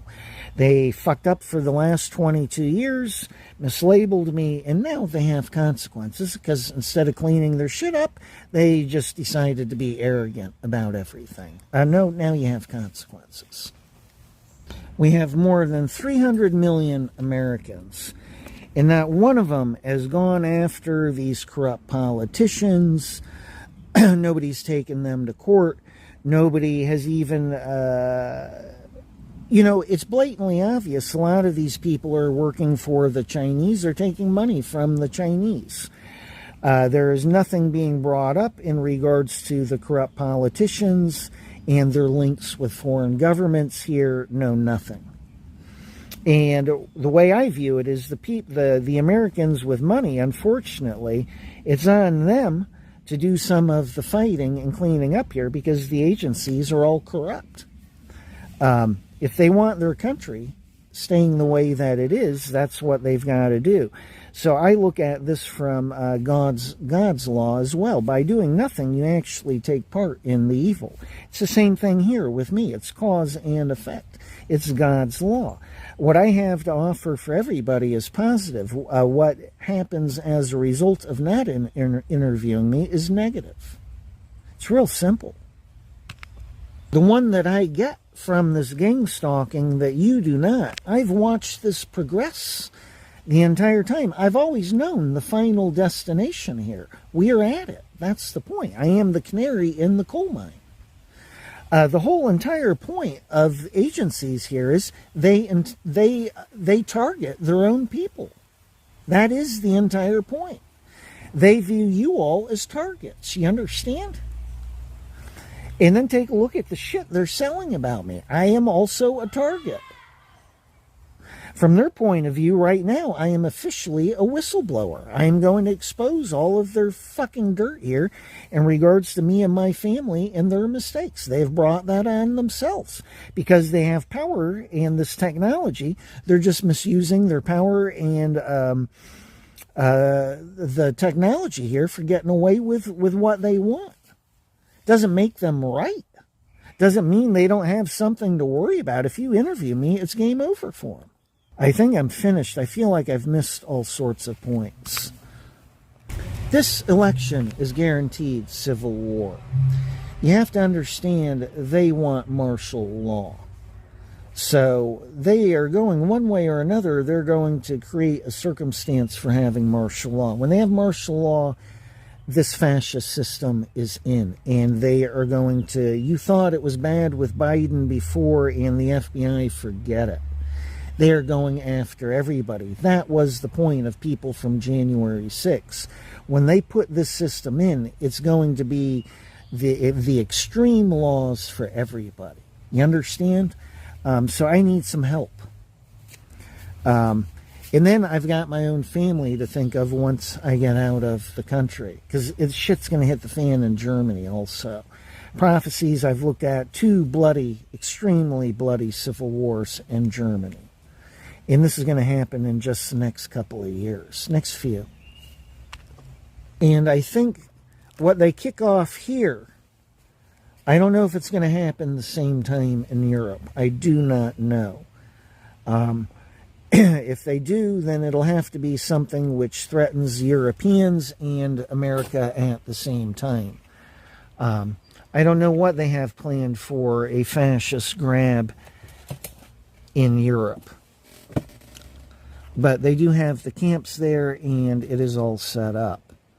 So I don't know how, could be a cyber attack by Iran, and, that could be both European nations and America. So then we got to have the censorship system. So then they're just going to knock off the alternative media. And then we end up with the circumstances for martial law later. It could be something that just gives them everything at once. War, martial law. That's the other end of it. They're not actually following the laws. But once they get the martial law, they're never giving it back. And that's when they're going to eliminate everybody, like the Chinese with their own people. And everybody is picking up on all the different pieces here subconsciously. They've already connected those dots. But they're not doing it consciously, and that has to do with fear. I'm the person here with the hard, cold facts. It's not what people want to hear, but it's what everybody needs to hear. Are we all clear? I'm not interested in popularity at this point. Take a look at what's been done to my life. People believe just the worst extreme lies about me in the first place. So, I feel like I'm missing points, but I'll add clips from this one video that I can't edit. Yeah, I'm sure I missed points here. But it's going to be that. The color revolution will be in support of the corrupt government. Quite literally, it'll be the fascist system, and it'll be a color revolution, Antifa and everybody supporting the hostile fascist takeover by the government, because they themselves are government. And there will be no alternative media. It'll be nonstop propaganda, and all MAGA people are the bad guys, all patriots are the bad guys. And can you imagine? They're going to be hunting everybody who is good. You got it? And that's going to be the actual civil war.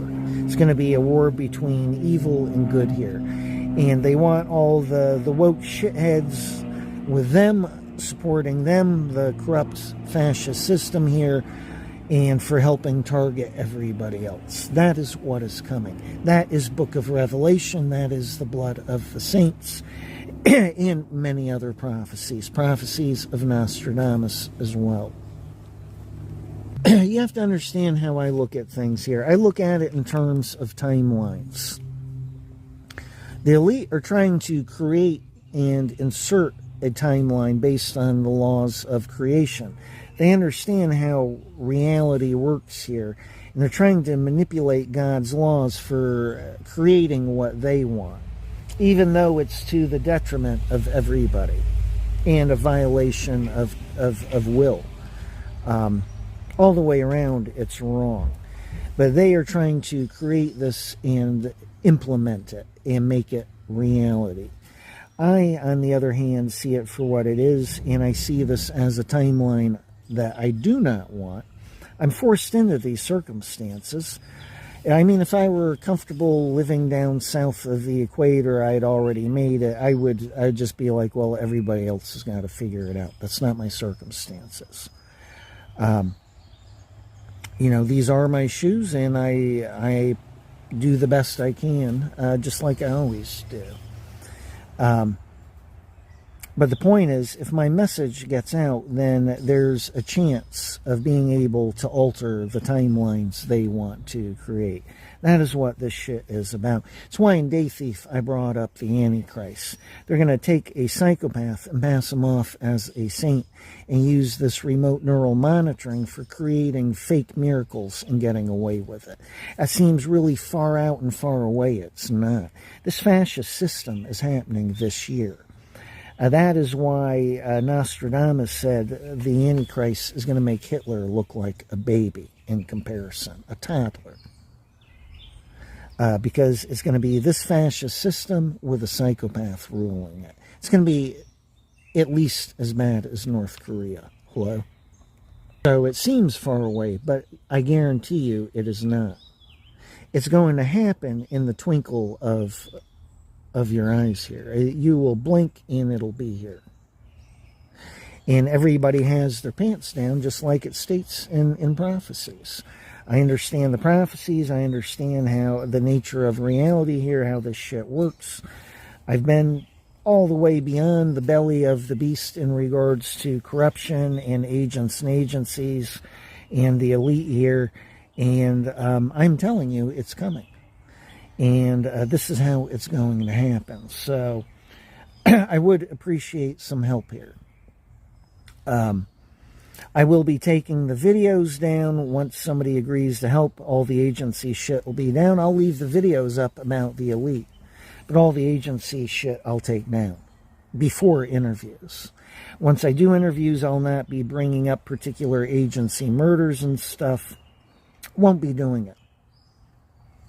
And, they've labeled me a threat, but I'm not going to be crossing certain lines here in interviews. And then I see what they do after I've done interviews and moved out of the country. I'm predicting there's going to be no America left. That is what I am predicting. When that is the case, I'm not really going to have a lot left to worry about in regards to the CIA and gang stalking here. As I communicated to the FBI, well, it sucks to be the CIA. If America gets destroyed here, they're not really going to have anybody standing behind them anymore. And they're going to be persona non grata and living in foreign lands. Hello? And from your all's end, it's real simple. What's right and what is wrong here. Everything about the stalking, it's all bullshit. The very things they're selling you, they're lying about. They're deliberately holding me in, misusing technology for doing it, and lying about it. They're lying about everything here. Lying about my psychology. Posing me as a flake, and on and on. It's got nothing to do with real life right here, right now, and what is going on, the information I am trying to get out, and what I am trying to do with my life here. So it's real simple. If you remove the element of the FBI, would you be interviewing me? A lot of people would have interviewed me, minus the FBI. So what is the one common denominator? The FBI here. And where are they? In the middle, where they control all the information. That's why they don't want people speaking with me, because very quickly, as you get to know me, you'll realize you were lied to. That's one more key point they're worried about. So, all right, that's it for the video. So, they're not telling the people the truth about how heavily they've got me shut down, it looks like. The point is, this is public information. This is information which needs to go public and, no pun intended, but viral. Somebody should look into that hospital, because they got vaccinated for Ebola and they're hospital workers. Who the fuck does that? That's such bad decision making. It's impossible for it to be bad decision making. It's deliberate and intentional. They're shedding around people with compromised immune systems. It means they could pick it up. Furthermore, if this is an inhaled vaccine, that's a weapons delivery system for Ebola. Fuck, man. You get it? Take a look at the Deagle forecast from 2020. I did a video about that. Ebola and the Deagle forecast. Holy shit, scare the fuck out of yourselves. That clearly originates in America. So my point is, imagine a pandemic coming, and then imagine Trump thinking he's done a great job, and then he gets scared shitless. We got airborne Ebola, and in the Deagle forecast, they were predicting 2/3 of the population to be wiped out. But my point is, so imagine them and Trump going along with it. Well, forced vaccinations. So then they're going to grab all the non-vaxxers who also happen to be domestic terrorists. Imagine that one. What a coincidence. Then they're going to grab everybody and they're going to lock them up in these prisons. And, boy, there's a good scenario. And, so they've got their excuses. And they've got their possible scenarios here. So getting back to the original point, back in the 30s, these families got caught. The Remingtons, the DuPonts, and Morgans. They got caught. And the point is the FBI was following this Nazi core, and they were following it and tracking them and spying on them and catching them. And they kept following them, and they kept hopping from country to country, continent to continent. And then finally, I think it was 1951, the FBI stopped pursuing them. I figured, well, finally somebody got to the inside of the FBI. I think, maybe that's why it got shut down. And,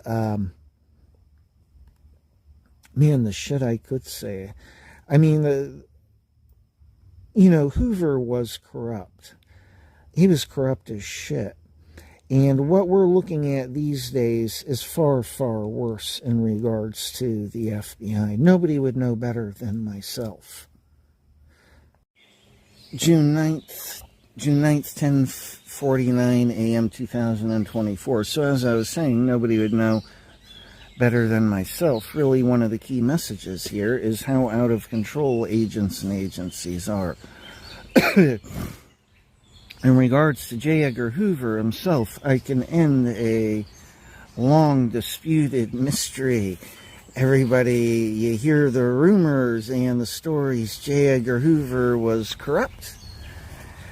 Clearly, organized crime had some kind of dirt on him. And that's why, actually, when you look at J. Edgar Hoover and the beginning of the FBI there, it would come up organized crime, and he's like, organized crime doesn't exist. He was literally keeping organized crime off the radar of the FBI. So my point is, somebody clearly did get to the FBI, and those people in government who were actually about catching and pursuing this group of Nazis who had influence and connections with rich families here in the States. But in 1951, they stopped the chase, which is actually, it's incredible. You would think they would go on getting these people. They love the boogeyman, right? Instead, it's easier just to label people with no power and influence, like citizens, the boogeyman. But getting back to the point with J. Edgar Hoover here, see, when you look at history and stuff, you always hear, well, J. Edgar Hoover was corrupt, and clearly somebody had dirt on J. Edgar Hoover. So congratulations, you're here looking at the video, and I will end the myth for you. I used to have a picture of J. Edgar Hoover. It was a black and white photo, clearly going back to, I don't know what date it was, but it looked like from time period-wise, maybe between the late 30s and 50s, 40s maybe. Earlier picture. This is not something from the 60s, or I wouldn't even say in terms of the 50s. I'm looking at the very beginning of the 50s to mid to late 30s. But the picture I had was J. Edgar Hoover. Somebody had a camera up close to him, and he had a guy's cock in his mouth. The next point is J. Edgar Hoover. He had these bright, shining eyes and a smile on his face.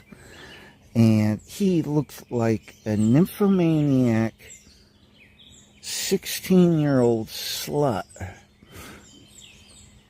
sucking on her first dick and just proud and full of lust and just this really, I mean, he was the biggest goddamn, he was as fruity as beyond your wildest imagination. I mean, that he had a dick in his mouth, but then the look on his face. So my point is, behind the scenes here, people had dirt on him. And I strongly suspect that is why the hunt for this Nazi group with ties to the DuPonts, the Remingtons, and the Morgans was never caught. They actually stopped the chase in 1951, if I remember correctly. And the point is, no, somebody with connections, money, and power, I am sure, reached within government and shut down the pursuit. It would not surprise me a damn bit. And when you look at J. Edgar Hoover, as he actually was, he was corrupt, and he was being blackmailed based on, among other things, gay photos.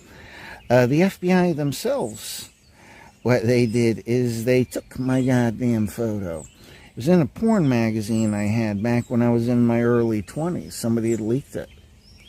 Oh, you'd be surprised at the shit people do leak to magazines like that. Every once in a while you will find the ultimate news piece or piece of proof in magazines like that. And that is what that was.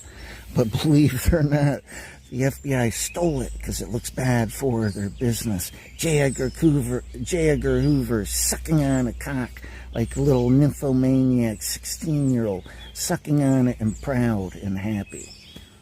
So, but I suspect that something like that is the real reason why the pursuit of them got shut down. Clearly, people with connections reached in.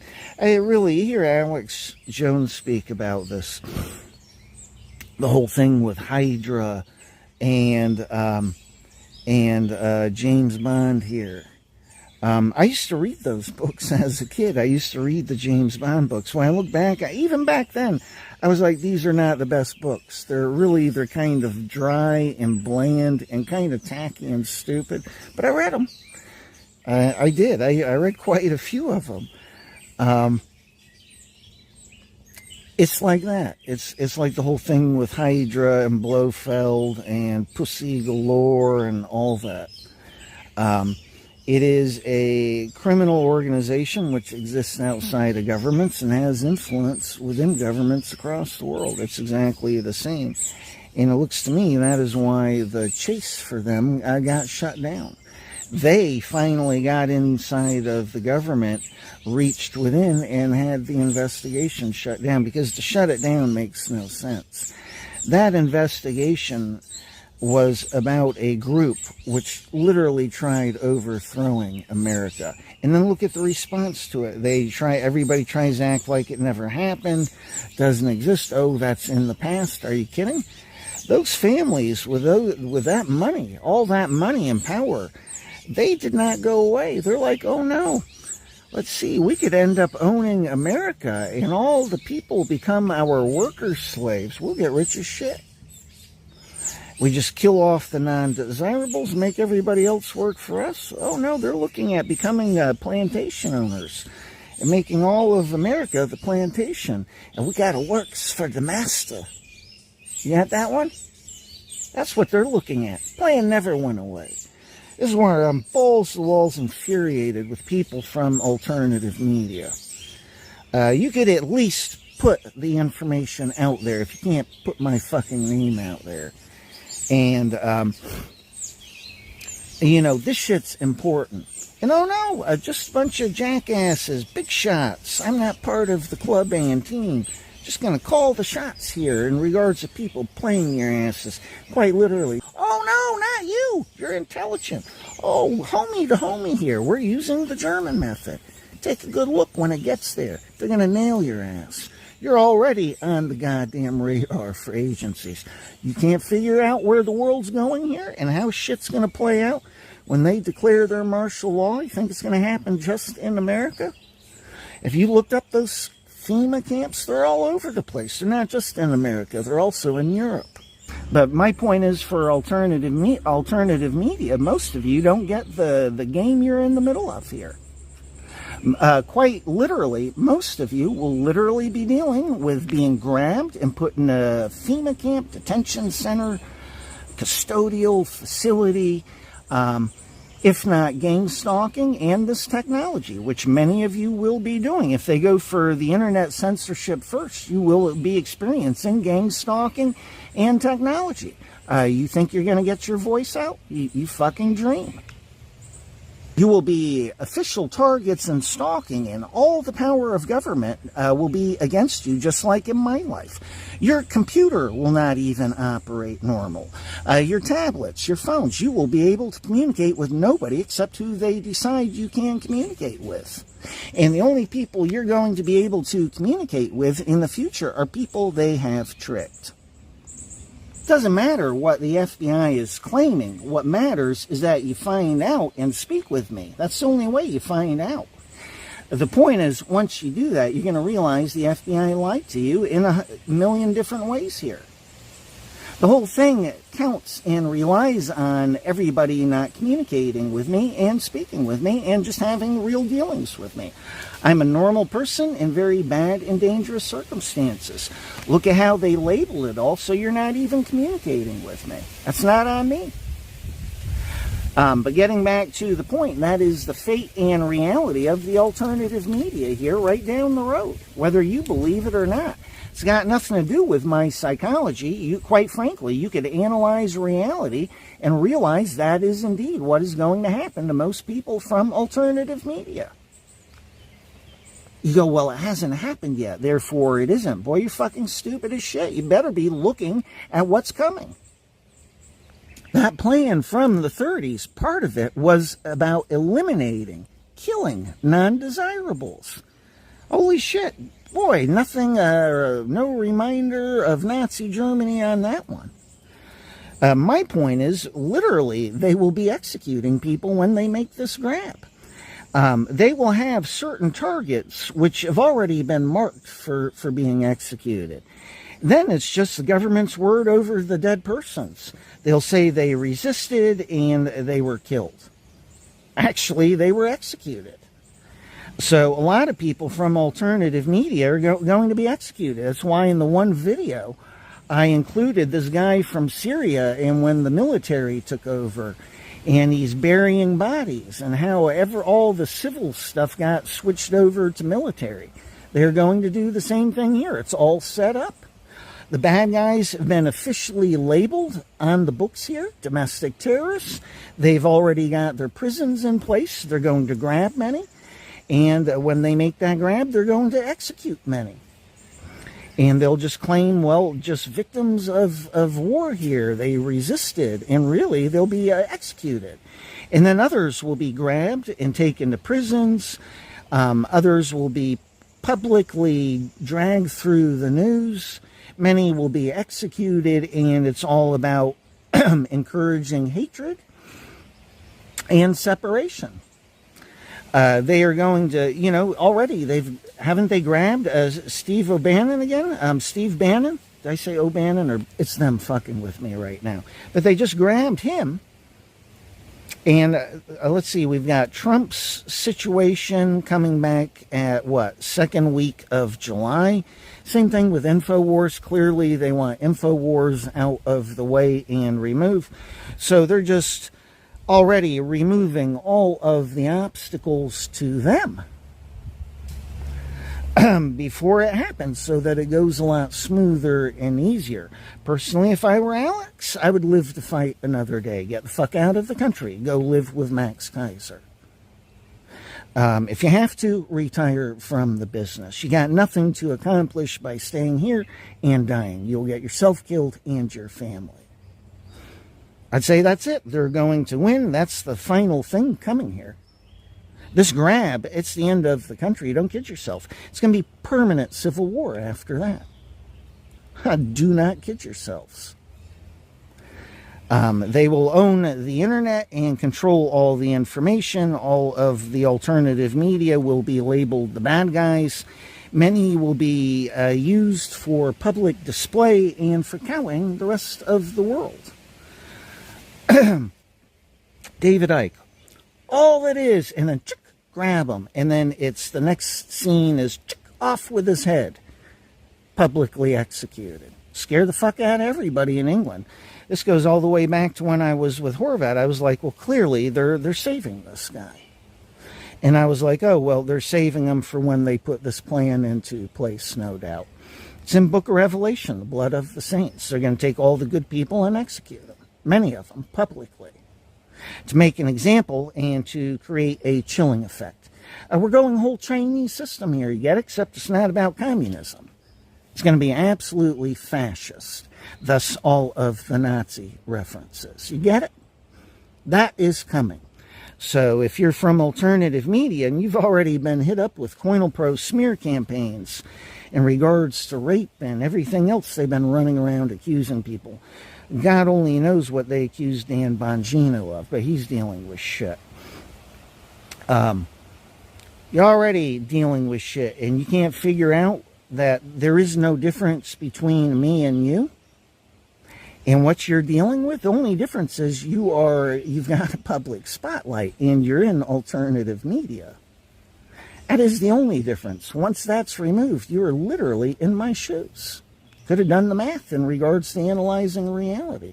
So I hope we've cleared up the issue of this lie about it's me wanting to think that you are going to suffer and me wanting to believe that you're going to suffer. Misery loves company. No, it's not that at all. It has to do with goddamn reality. But it takes me 2 seconds to figure out how they lie about this behind the scenes. Next point is, that's just me looking at alternative media here and in the moment. And then the next point is they've actually done this with German agents. Beata, perfect example. Balls to the wall stupid. And if you are there because of the FBI, my point is you rather believe extreme, absurd lies about me than analyze reality and your actual circumstances. This is how everybody's been played here. They play everybody with a psychology I don't even have. You put yourselves there. Don't tell me that I don't have something to bring to the table here. The point of this business plot from the 30s, it never went away. If you look at my book, A Logical Guide to Seeing and Understanding Corrupt Politicians, basically, I show you all of the different pieces, including the gang stalking and how it all fits and ties in together. You understand? So take a look. It's guaranteed cyber attacks because they eliminate their enemy. They eliminate the alternative media. So cyber attacks are guaranteed, along with the fact that alternative media is not going to exist. If you want to continue to exist, you have to be fighting now. That is how I know this is going to work. Nobody's got the brains for waking up, and I am one of the few that gets what they're up to here, and you won't even bring me and my voice into the public here. In the meantime, I'm literally shut down in ways beyond your imagination. If I put paper flyers up for my book, there are people yank them down. When you understand that, you understand the cyber attacks and the AI censored internet worldwide. Yet it's going to happen. It's written. It's guaranteed to happen. Because they get rid of their only obstacle, alternative media. They not only get rid of you, but they've turned you into the bad guys, and they get to lock you up. That is all coming this year for everybody. That is how that works. You want proof? COVID. People all across the world speaking out against COVID were being labeled conspiracy theorists. They're being labeled domestic terrorists. There's your proof. It's a worldwide term. They're going to be grabbing tons of people from alternative media in Europe and America, because their key focus is on the, quote, Western nations here. That's how that shit's playing out. The Western nations are the bad guys. Strangely enough, they are even for us now, aren't they? That's because they do not follow democracy or laws or the laws of the land. No, nothing. No constitution, no nothing. They follow fascism. That is the key point and problem here, isn't it? Strangely enough, as you look at this, and as I pointed out, you see, yes, they are They've got this fascist system set up, and they're ready to make the grab. Steve off to prison yet again, and Trump will be locked up. And I just saw something. They've got it on the books. If you're a convicted felon and if you're a president, they take away your Secret Service detail. So it'll be Trump in prison and no protection. Or he'll be somewhere and then all of a sudden his detail just disappears and he's left alone and then he gets executed by somebody. And then they dump it on patriots. Hello? The bad guys doing it and then dumping it on the good guys. Imagine that. The point is, what they kick off here, at the least, is guaranteed internet censorship and destruction and targeting of alternative media. That's already written. It's on the books. It's plain as day. You take a look at my fucking books. I've nailed all sorts of shit here the entire time, step and goddamn way. Because this, where we're at now, has always been where it's been going, and I've always known it. Which gets to the other point. It's not just alternative media. It's also politicians they're going to be grabbing. What's her name? Marjorie Taylor Greene, MTG, prison. Rand Paul, Ted Cruz, a bunch of these people, prison. Ted Cruz, I put a question mark on, but for other reasons. But, you know, everybody who fits the definition will be grabbed. It's going to be from politicians to alternative media to citizens. Look at the no-fly list. Very quickly, that after 9/11, the no-fly list very quickly had more than 1 million people on it. There were not 1 million suspected terrorists overnight. No, they just changed the label so that it fits good people. The non-desirables here are outspoken people who believe in the Constitution, democracy, and the ideals of this country. Got it?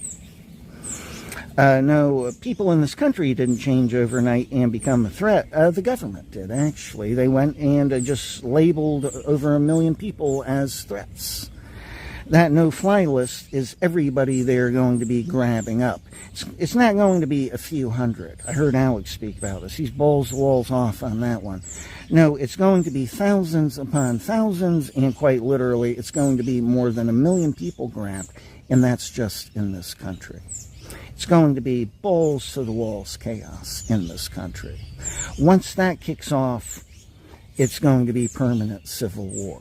And then take a look at the rest of the world and what they plan on doing here. If Trump wins, that restabilizes the world's circumstances.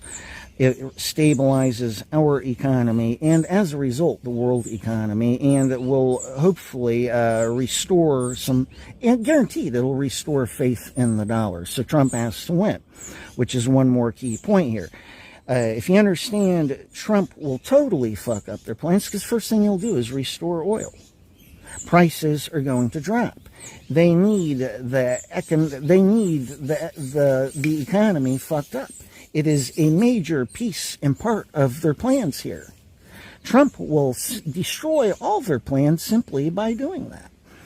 So I was talking about this, and then Harari finally states this. Yeah, Trump will screw up the elite. That is why he said that. They need the economy in the toilet and where it's at now for everything to play out here. If Trump wins, it's game over for him. You got it? Oh, they're finished. Their goose is cooked. So that is one more key point. It'll be Trump is not winning at all costs. So there, once again, is a civil war and a possibility of martial law all over again. You got it? They've even got it on the books. They don't have to have Secret Service for convicted felons who are president. Hello? So it'll be like January 6th. He'll be somewhere, then all of a sudden all the protection just disappears, and then somebody takes a shot at Trump here. Who was it? They released something, and it was about shooting Trump. I forget who it was. Somebody very famous. And they were putting a message out there to shoot Trump, assassinate Trump. Why do you think they were talking about killing Trump so much at the beginning? And Kathy Griffith, that just ugly, disgusting woman holding it up ahead of Trump. What they were doing was doing imprinting with the public, and they were hoping that some random kook would somehow get through and get away with assassinating Trump. They're putting the idea out there into the public and for the crazy, so that maybe somebody actually randomly does the job the elite wants done. You get it? That is what that was about. This time around, they've got it set up so he doesn't even have protection, and he can be locked up in prison, which they're going to do. They're going to do all of this. This is about fascism, not democracy. Hello? It is about the plan they are putting in place. Already, alternative media is slated for execution, whether you believe it or not yet. So, those are a couple of the circumstances. Alternative media out of the way, they're going to be grabbing politicians. They are going to be making public examples of many of these people. So you ask yourself, where will David Icke be without a voice? Think the government's just going to be like, okay, mate, you took a shot at us. It was a good run there, but it's finished now. Oh, no. Oh, no. They are going to be looking at David as, well, you've got no protection now. My point is, they won't be done at all. That's when they'll just be getting started. And the same thing for Paul Joseph Watson, Russell Brand, and everybody else that has been brought up here and that they've taken a shot at. Tate. And if you take a look, many of these people are English in the first place. As I sent one a message here. I was saying you should get south of the equator, and man, I would so be focused on, I'm looking at getting Russian citizenship here as a possibility. So I'm with the good guys, not the bad guys in all of this. You get it? And I am about survival. I measure things based on right and wrong, not goddamn labels. I measure cause and effect and actions here. I clearly did not create the current circumstances here with agents and agencies. They did, and they're just lying about the fact that that is actually true. In the meantime, I could use some help here. So they're going to be taking out politicians, alternative media. It's going to be a full fascist grab, and that's what the FEMA camps, custodial facilities, are all about. Furthermore, they are not just in America. They are also in all the European countries, except Germany. And the way I looked at it with Germany is, well, they are most certainly are not setting up prison camps after Auschwitz and everything. But when it comes to their dissenters, they are going to be grabbing people and locking people up. So maybe they just get deported to these prison camps. I've looked at prophecies, and Germany is going to be one of the bloodiest places in regards to the citizens fighting their own government. It's going to be civil war. This is in the prophecies. And it's stated that it's going to be extremely bloody. That's because Germans love their freedom more than Americans. That is what I love about Germany. Used to. I was telling, strangely enough, Jurgen, this one BKA agent at the beginning, I said, this is the beginning of the end for your country. Your country is starting to go downhill just like America. I recognize it. This is the difference between Germany and America, and now they are doing to your country what they did to America. Your country is about to go down the toilet. And now here we are, 7 years later at least, and it's all happening. Germany is way down in the toilet in terms of where they used to be, and a lot of the citizens are pissed off. And I know that from speaking to many of them the last time I was there. It's not where my girlfriend or daughter are at, but I know this from speaking to many people. Oh, yeah, they're like, we used to have this, and that in terms of social stuff. You know, money was there for us for this and this and that. Now it's all gone because they need all the money for paying for people who have no job skills just sitting in their country. Furthermore, you cannot even find a goddamn empty apartment, low-cost apartment. You cannot find one goddamn thing because all the immigrants have it. And that one I know personally. First year, they let in 1 million immigrants. And then every year afterwards, Angela Merkel said it'll be 300,000 a year. And I checked, that wasn't 2018, that was earlier. That's like 2015 or 14 or something. I think 2015. But then later, 2018, I checked. In the BKA, Germany's version of the FBI, they said, yeah, we're watching. We've got more than 800, between 800 and 900 people on our terrorist list. And, the shit I could say here. Yeah, man. Let's just look at basic realities on that. I know them from personal experience. They are one thing in their heads, and reality is something totally different. They let in, year one, more than 1 million. And then we're letting in 300,000 every year after that. How well do you think they checked these people? 1 million, and they've got, at that point in 2018, it must have been like 2 million that were in the country. And they've got a list of people less than 900. I'm calling bullshit on that. I say you've got a lot more people in your country to be worried about when you've let so many in and you have less than 900 that you're watching.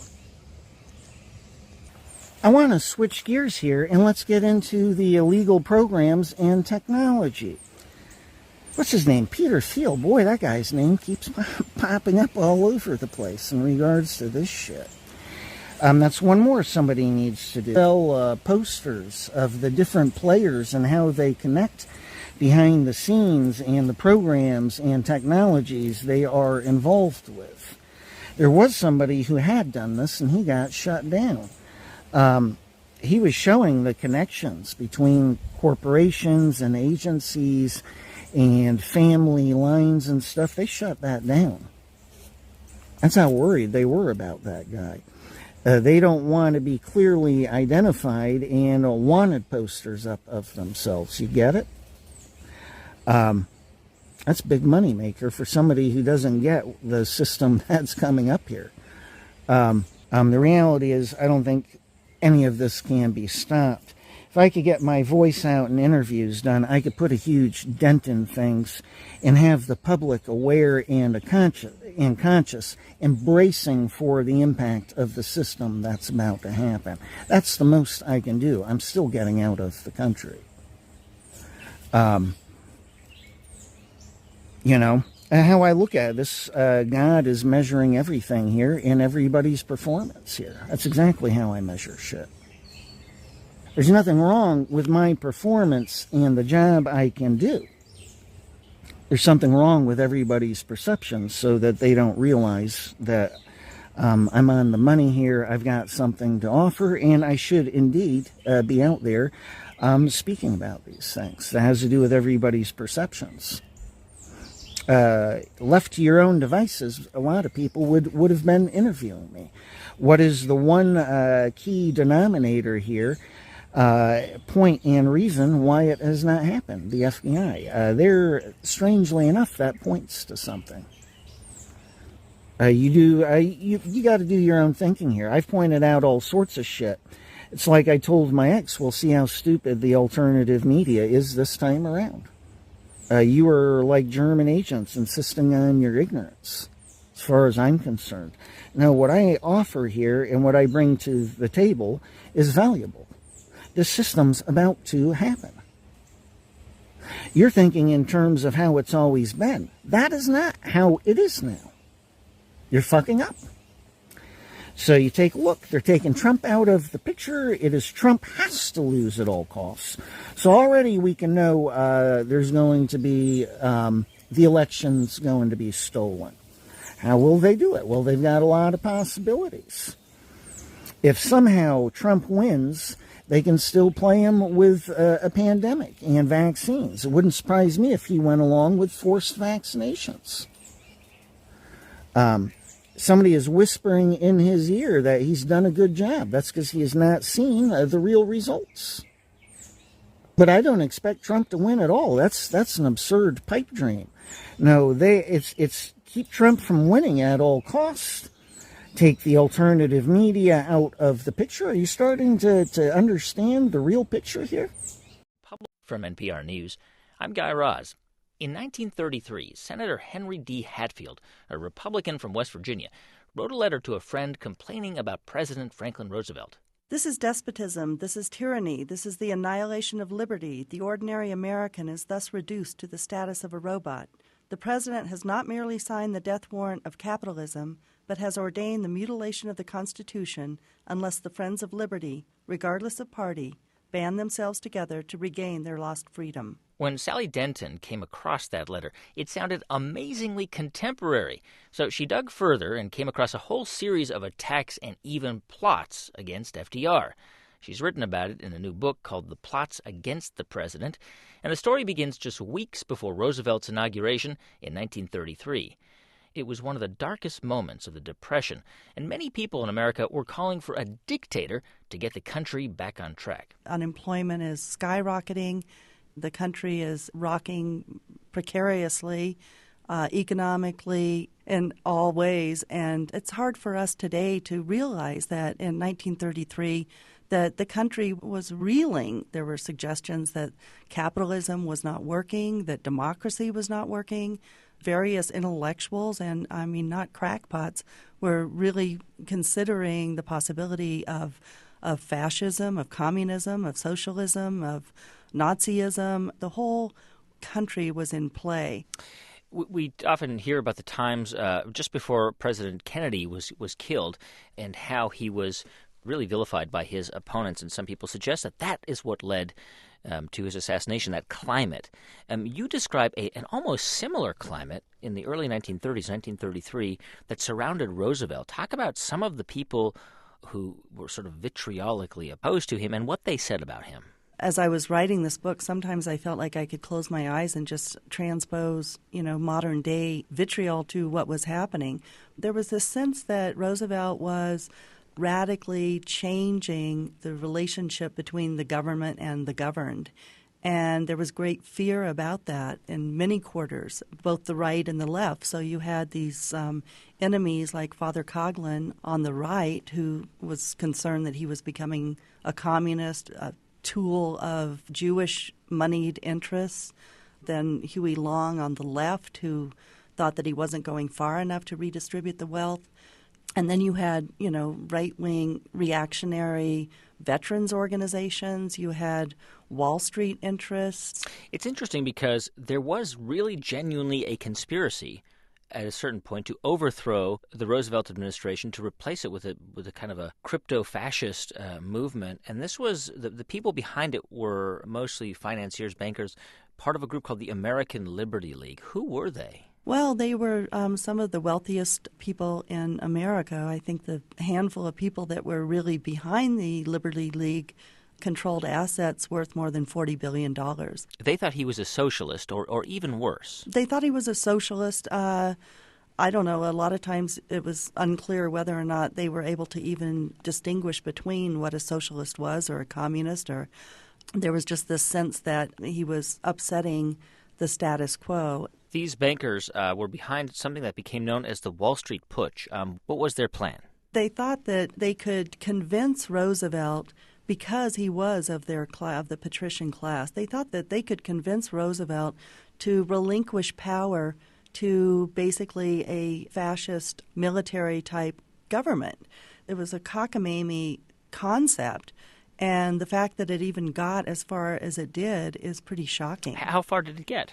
It got far enough so that they had had at least $3 million invested and claimed to have up to $300 million at the ready. They appealed to a retired general, to lead it.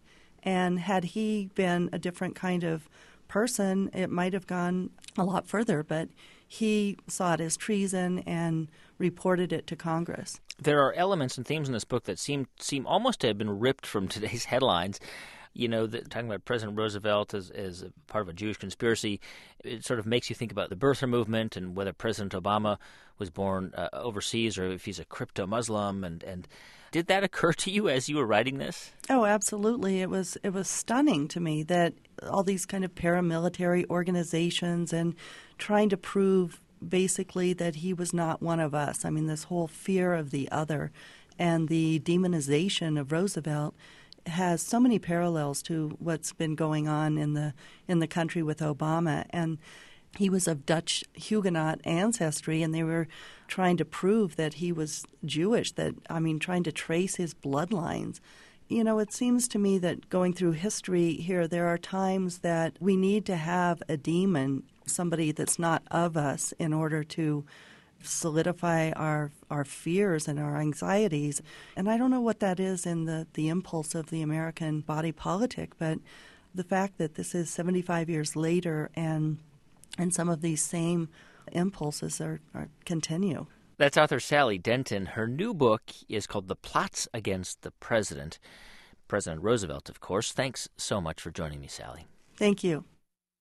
In the councils of government, we must guard against the acquisition of unwarranted influence, whether sought or unsought, by the military-industrial complex.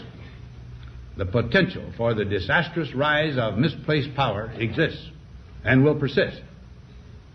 We must never let the weight of this combination endanger our liberties or democratic processes. We should take nothing for granted.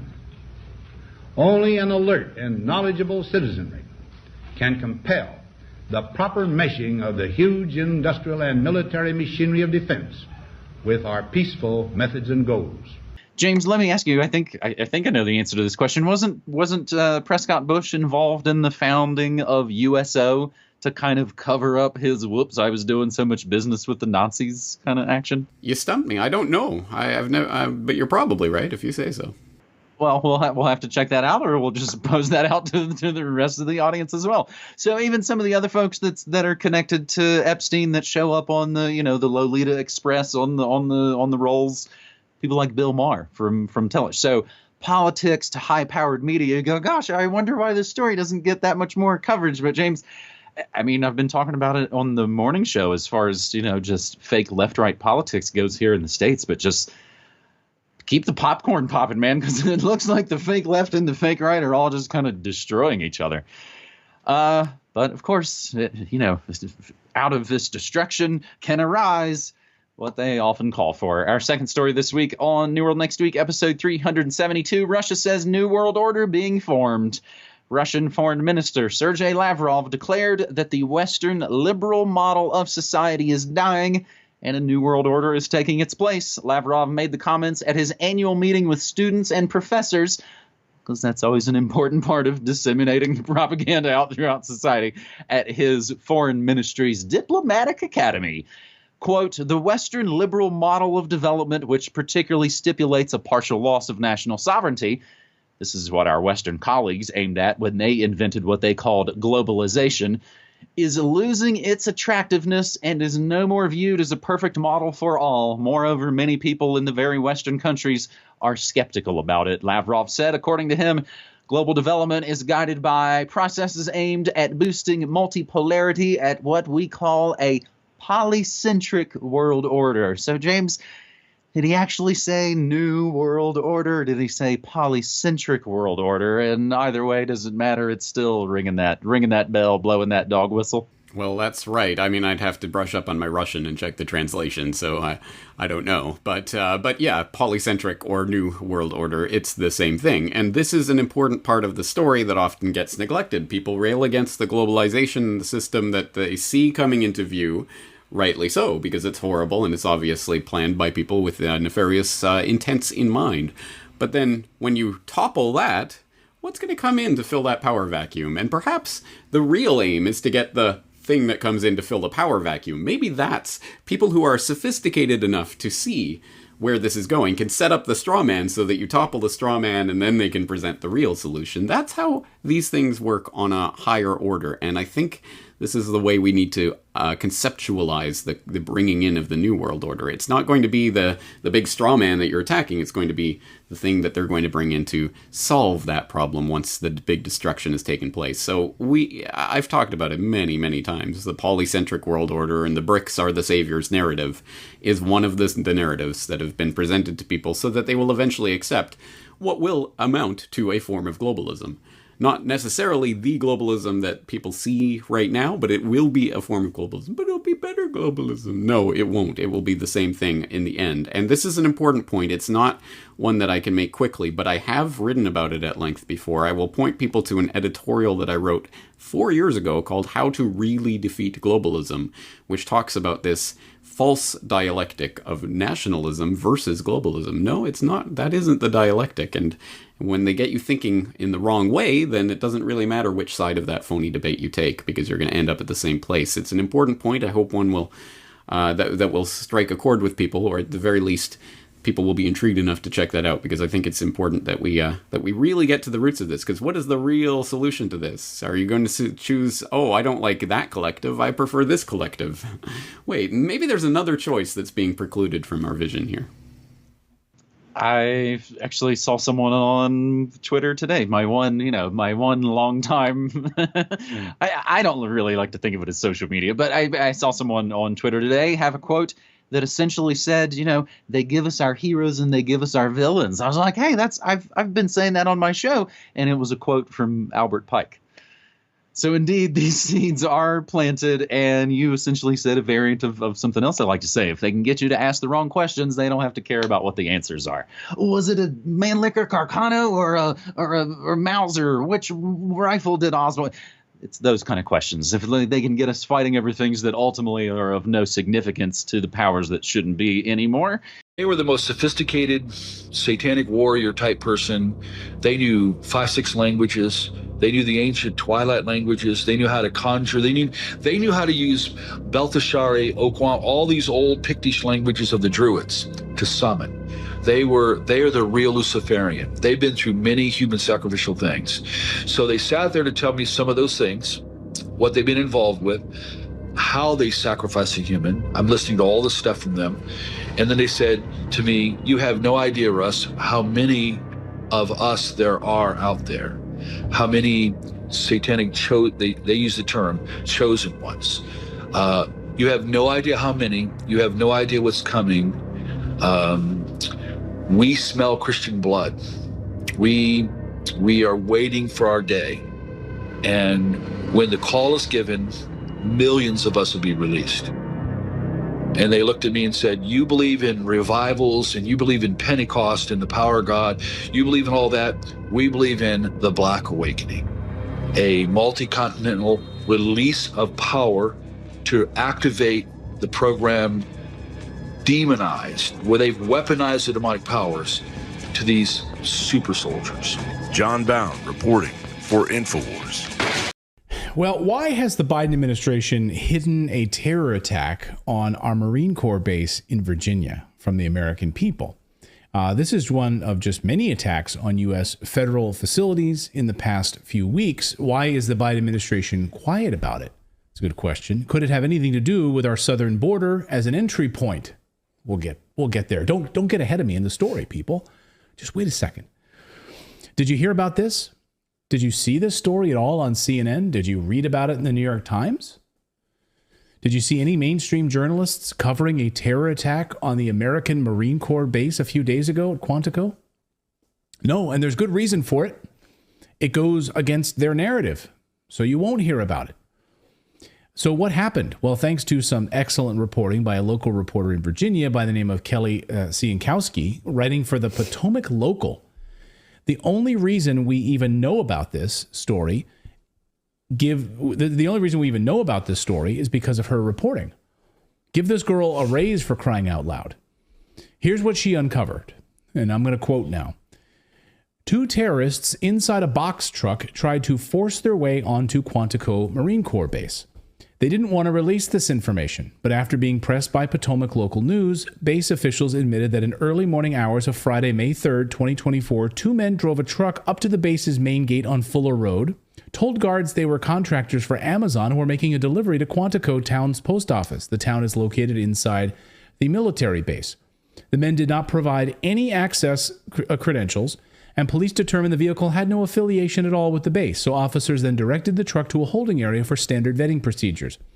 Quote, one of the military police officers noticed the driver, ignoring the direct instructions of the officers, continue to move the vehicle, not listening to them, past the holding area, and attempted to ram the truck towards the military base. Multiple sources report one of the individuals inside the truck is a Jordanian foreign national who recently crossed the southern border into the United States.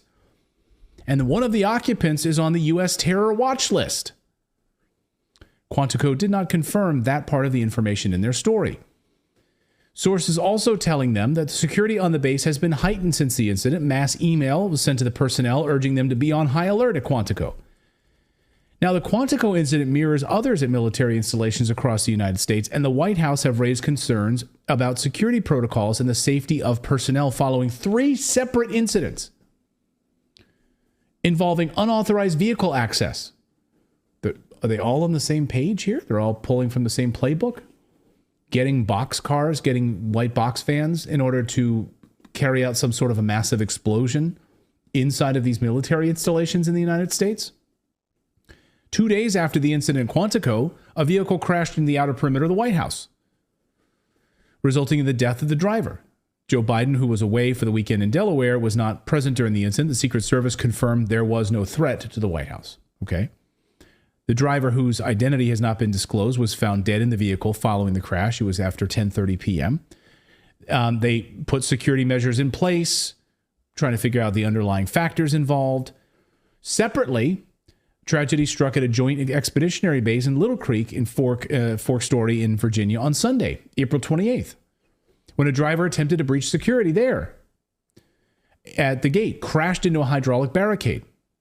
And despite the base's fire company to extinguish the fire, the driver died as a result of that.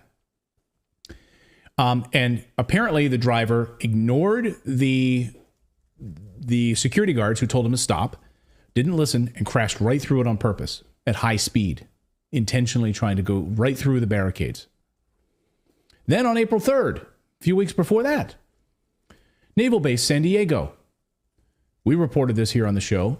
An internal security vehicle triggered chaos at the Norman Scott Gate. The unmarked vehicle, belonging to the base's security team, breached the security gate without stopping, prompting the activation of emergency barricades. The ensuing collision injured 3 occupants, including 2 civilian officers and 1 active duty military member. So injured our military.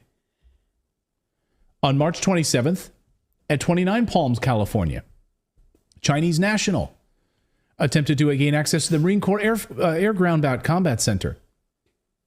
Despite being informed by military police that he lacked authorization, the individual proceeded past the guard gates, prompting immediate intervention by law enforcement. The suspect was then detained, transferred to Customs and Border Patrol. J.J. Carroll, reporting on our show, talked about these breaches at Marine Base and had to work with the Marine Base and letting them know, like, you're facing invasion, basically. They're attacking our military forts in the United States. But of course, you're not hearing anything about this. Why do you think that is? Why do you think you're not hearing anything about it in the mainstream media? Why is the Biden administration shh? Could it have something to do with where these individuals are coming from and how they're getting into the United States? Because now in all of these incidents, they all have one thing in common. See if you can guess what it is. Here's a little tip from Bill Malugin at Fox. For the first time since the 1990s, Border Patrol San Diego sector is now seeing the most illegal crossings of anywhere on the southern border. And we were out here during the overnight hours as masses of men from around the world came through here. Take a look at this video. This was 2 a.m.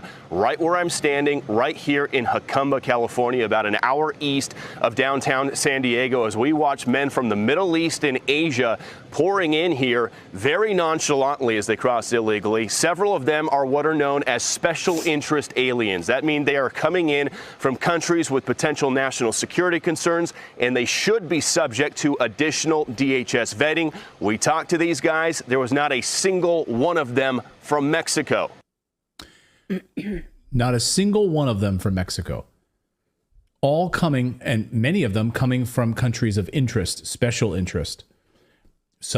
Many of them on the terrorist watch list. It's okay. Just come on in. Just come on in. You want a white box truck that you can ram into the military, any of our military bases across the country? Go have at it. Have at you. So these are all military-age men.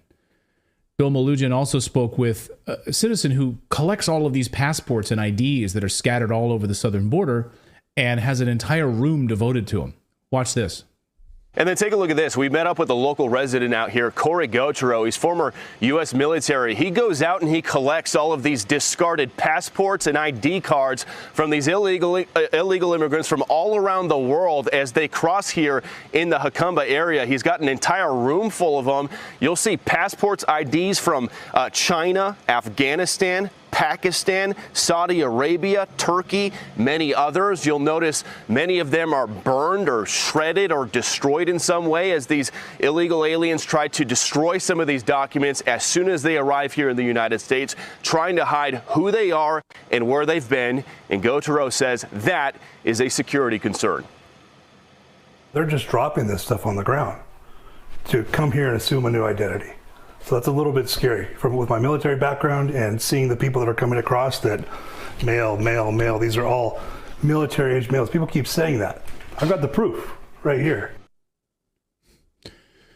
When you hear that it's a conspiracy theory, that's not actually the case. You're an ethno-racist. You're a, as Nancy Pelosi says, you're an neo-racist. You're an ethno-racist, whatever. No, she's a neo-racist. Yeah. Neo-racists hate white people.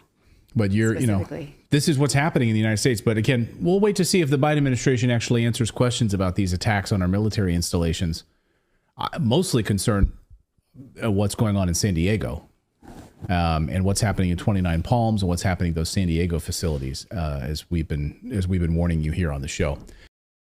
Now, here is a dream from Marty Braden. And I have brought you guys his prophetic dreams in the past. But this one here is about a sudden attack. It took place on Tuesday, November 5th, 2019, and he is titling it Sudden Attack. Suddenly, we began to feel the very ground shake beneath our feet. Everyone got quiet and just stopped and looked at each other. Then we began to hear the sound of a very loud roar. It was getting closer and closer and closer. And then I began to hear people in the crowd begin to panic. What is that noise? What is that sound? And suddenly that which was causing the noise now appeared. It was a large armada of fighter jets, cruise missiles, and drones completely filling the skies. I could see them very clearly, and they had writing on them that I did not understand. But it was clearly not American. Then I began to see American fighter jets pursuing some of these foreign weaponry. These foreign forces then began to attack both structure and civilian. Crowds of people began to panic. Huge buildings began to collapse, and I just stood there for a second and watched all that was going on around me as the battle ensued. And sadly, there was massive death and destruction everywhere. It seemed that there was not a single structure left standing. And then suddenly the thought came to my mind. In a moment of time, life has just changed forever as I knew it, and nothing will ever be the same again. You know, David Wilkerson wrote in his book, Set the Trumpet to Thy Mouth, that America would be destroyed by fire, that sudden destruction is coming, and few will escape. Unexpectedly, and in 1 hour, a hydrogen holocaust will engulf America, and this nation will be no more. He said that America would be judged for her sin, for her violence, her crimes, her backsliding, her murdering of millions of babies, the flaunting of sexual sin, the corruption, the drunkenness, the drug abuse, its form of godliness without power, its lukewarmness towards Christ, its rampant divorce and adultery, its lewd pornography and child molestations, its cheatings and its robbings, and its dirty movies and occult practices. In 1 hour, he said, it would be all over, that America would be shaken and set aside by swift and horrible judgments, and boldly declared that judgment is at the door. Prepare, awaken. Now, I myself had 2 dreams of war, one of which was in Hawaii and the other in Washington, D.C. In my dream in Hawaii, it was a normal day. I was spending time with friends and family at a restaurant, and nothing unusual was happening. Then my friend and I decided to take a walk, and as we were walking down the street, I noticed that all of a sudden it was very dark, and I happened to look up to the sky, and I saw an incoming missile headed straight for us, and I knew, although I can run, I could never outrun this missile. And then suddenly it was upon us, and it struck the very ground we were running on. And then I woke up. In another dream in 2014, I remember seeing the White House, and it was on fire. I saw people around the White House, crying and mourning. I saw smoke rising all around them, with the top half of the White House blazing with flames. And then I saw military helicopters, and they were black. And I knew in my dream we had just been attacked.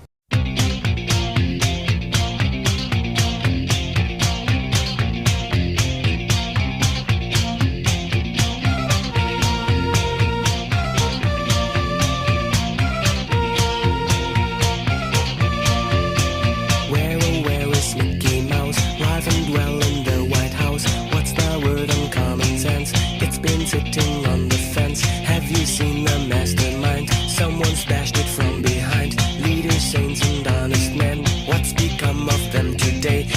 Let's play USA. Let's play USA.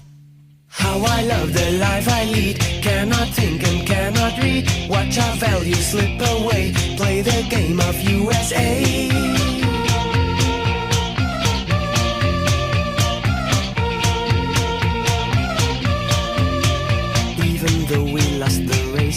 The first man into space, we will be the first country to run automatically. Soon the robots we create, starring on the great wide way.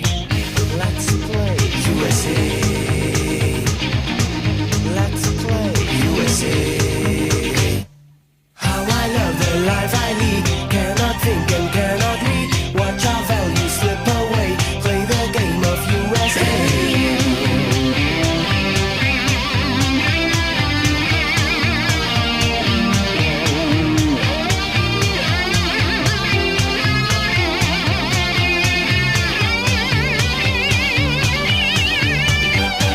Won't it be a lot of fun?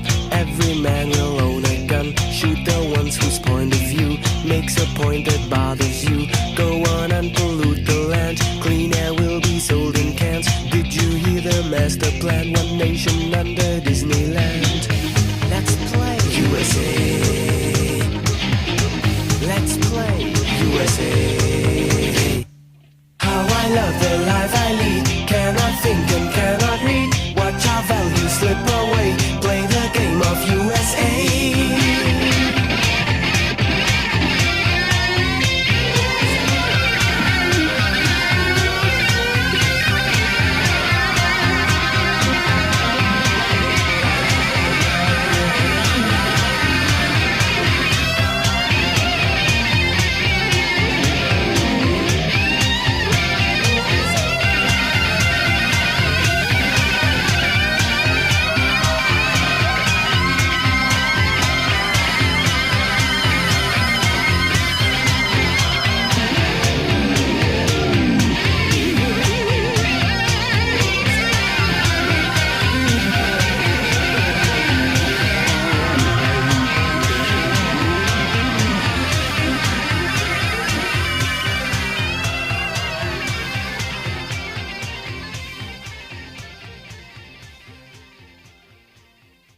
December 31st, 11:14 a.m. And this is for David and Bill. Happy New Year, guys. I was going to send you Merry Christmas, and these agents screwed it up, so a little bit late on that one. All right, David, Bill, and for others from the alternative media, this is my assessment of where I think things are going to go here with America and the elite here.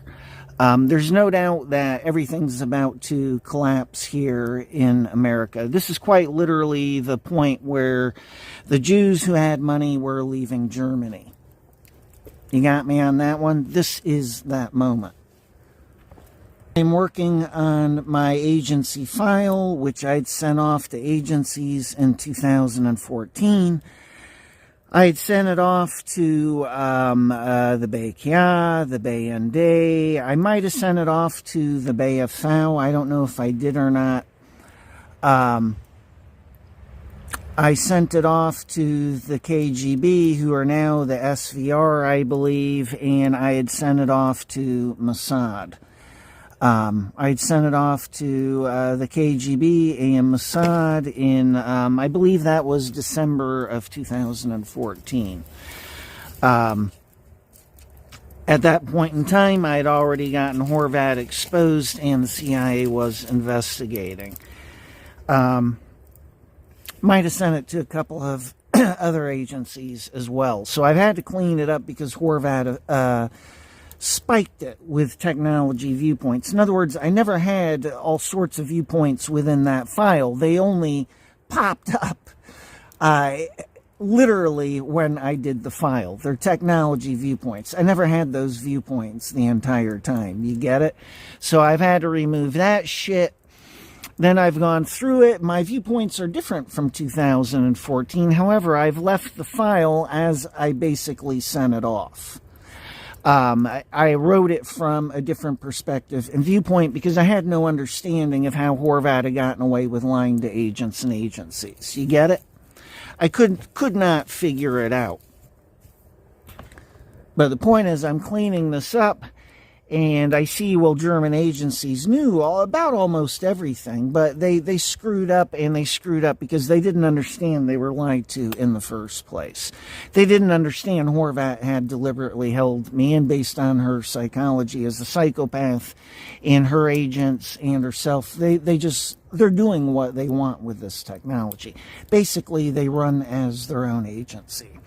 That's it. At the end of the day, that's what's being hidden from German agencies. And they're balls to the walls dangerous and corrupt. But anyhow, getting back on track here. So German agencies knew about most of this, not all of it. And, I've realized all sorts of things. And then I'm looking at, well, okay, I'm going to be approaching the alternative media. And they don't get where the gang stalking is about to go here. And the remote neural monitoring also. It's about to spread out to alternative media. I did a video about this. These agents were affecting me with, I think China and Russia are going to invade next year. Or really by 2025. Yes, I think there's a very strong possibility, but I'm looking at everything here. And they affected me in regards to that video. I'm still going to send it or include the link down below because it's still a possibility. This is where I'm going to get. What I see the elite have set up here, and all the different pieces they're starting to move on the chessboard. The one I get that I think nobody else does is that the elite, they all practice agency training. This is how I see them so well. It's because I've been dealing with this shit for 30 years. I've looked at this time and time again. They practice, this is all agency psychology being practiced and agency tactics. So we're going to have cyber shutdowns, cyber attacks this coming year. And what they're going to do is set up basically a YouTube system for the entire internet. Basically, you'll have to have like a driver's license to be able to use the internet. And if you say anything which this AI is programmed to recognize and censor, then you will be censored. You'll be shadow banned. You'll get totally kicked off the internet. So then ask yourself where the alternative media is going to be. You're going to have no voice, just like me. This is where it's been going the entire time. And this is what I wrote in my book here.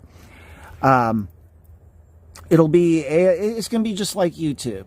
You will get shut down because you said something that you're not supposed to say. So literally, you'll get banned off the entire fucking internet. And I'm speaking of just alternative media, but think of people with businesses and stuff. If they can't use the internet, They're just going to comply with everything just for the sake of running their business survival. You get it? And then to top it off, once they get this in place, it's going to be digital currency right away. I saw something yesterday. I saw an ad or something. Wells Fargo is telling its customers they're going to be switching to digital currency. Hello? So they've got it all geared up and running, and now it's moving into place here. So it'll be cyber attacks, and the system will be set up. And then for the alternative media, ask yourselves, where are you going to be? You're going to be in my Disneyland. Even your emails, especially alternative media, because the one I get that none of you all do not, the one that none of you guys get, is that they just bumped it out. God damn them. Julian Assange got taken out of the picture, which I expected. And he was a random equation like Neo in the Matrix. So I knew they were going to get rid of him, and they did. He's had his ass stomped royally, and that's it for Julian. So what's about to happen here is they're going to have these cyber attacks, and they're going to set the system up. The alternative media is going to have no voice, and you are the next line of defense for the public here. So the way they're going to get rid of the entire alternative media is this system. You get it? You're going to have no voice. And it's going to be everybody from the alternative media. But the point is, from an agency perspective, and the elites, that's the most important point, because really at the end of the day, it's the elite doing this. Everybody from the alternative media is viewed as high-profile targets. This is why I write about this in my book. I decided to take it out of the introduction and just do it separately. It's a couple of pages for the alternative media. It's my IQ test for people I send this book off to. If you can't wake up to the threat posed here, in which I point out and where this is all going, then you are a moron and not worth my time anyhow. So I'll be sending this off with this short chapter message for alternative media so that I am clear down the road here as I approach people. If they listen to agents, don't interview me, this and that, then I know they're stupid. It's an IQ test in one sense. The message I'm putting out has to get out, and that is that. The point is, there's not a lot of time left here. You get it? So I'm writing about this, and you all are the next line of defense. Julian Assange is out of the picture, and they've already got it set up for taking out the entire alternative media. Next point is, what people are then going to find out from alternative media is, oh, I'm a high-profile target, and I know that because I'm starting to experience gang stalking.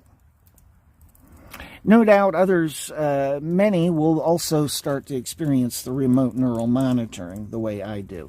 And the whole thing's going to be about behavior modification and even trying to change how you think. You get it? And through traumas. So then a lot of people from the alternative media are going to be experiencing the gang stalk. And whether you want to believe it or not, this is what has been breaking the surface. Oh, Dan Bongino experiences gang stalking. Then this guy, Alex Jones, interviewed. He had experienced gang stalking. Alex referred to it as CoinelPro. It was not CoinelPro. It was gang stalking. That's where they don't hide anymore, and they're just right out in the open. You know, I got to thinking about it, how they stole the election from Trump here was, you know, they were brazen and right out in the open. I was like, really, that was more like global gang stalking. They were just brazen, did it right out in the open, and didn't give a shit.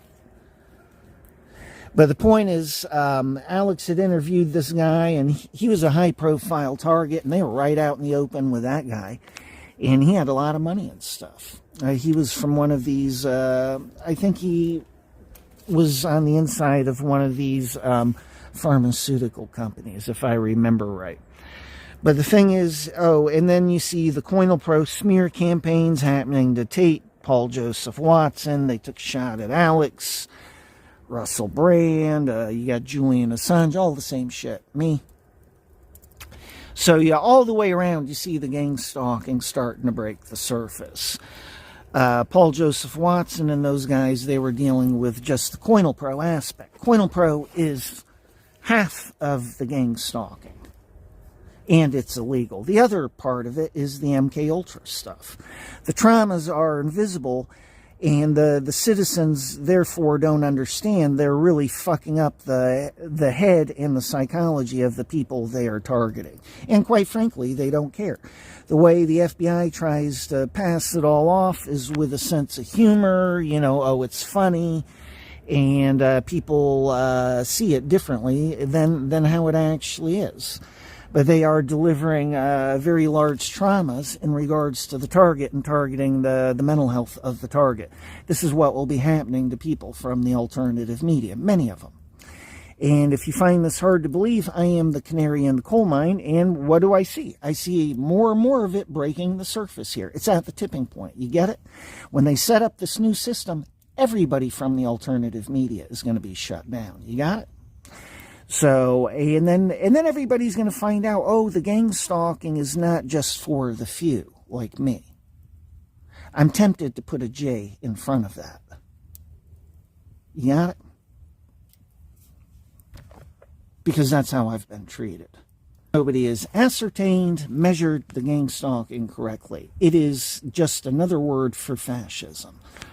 And that's what they've been doing, indoctrinating and institutionalizing this. And the whole thing is a program of a fascist. It's a groundwork for a fascist network. That is what is already in place. So once they get this new system set up, people from the alternative media are not going to have any protection. You get it? That is the difference between somebody in alternative media and myself. That is the only thing that separates you all from me. And then you take a look at Dan Bongino. They still did it to him right out in the goddamn open, and he's high profile. It's breaking the surface. You get it? You all are going to be next. Now, to top it all off, I'd written this in my introduction to this book, and then several days later, I'm looking at the news because I haven't been keeping up with the news lately. I haven't looked at InfoWars. I'm starting to get caught up here, but I haven't been looking at them either very much for the last couple of weeks. And usually that's my way of at least getting an idea of what's going on. The important stuff. Alex is the best at that, but several days later, I come across Whitney Webb, who is my favorite here. I'm not going to lie. She's the best at all. She's better than everybody here. She just dives down the hole and gets to the bottom of stuff. But then, strangely enough, you know what she's saying? She's saying the same shit as me. She doesn't call it a YouTube system, but she describes the exact same thing. And I don't think she hasn't looked at this side of shit with alternative media, how this is all going to play out and what's going to happen. A lot of people are going to lose their voices, and quite frankly, they're going to end up like me. Your emails to certain people will get blocked. People sending you emails, those emails will get blocked. You'll never know people are communicating with you. It's the same thing in my life, by the way. You will be totally isolated, cut off, and you'll have a whole gang of people working for government, constantly violating you. David, you already know what that's like. You experienced it in one way, but you've been vindicated here. People see you've been right the whole time. But at the beginning, you experienced very ugly behavior. It wasn't gang stalking, but the similarity is it's no different. It is no different. That is how people are in gang stalking.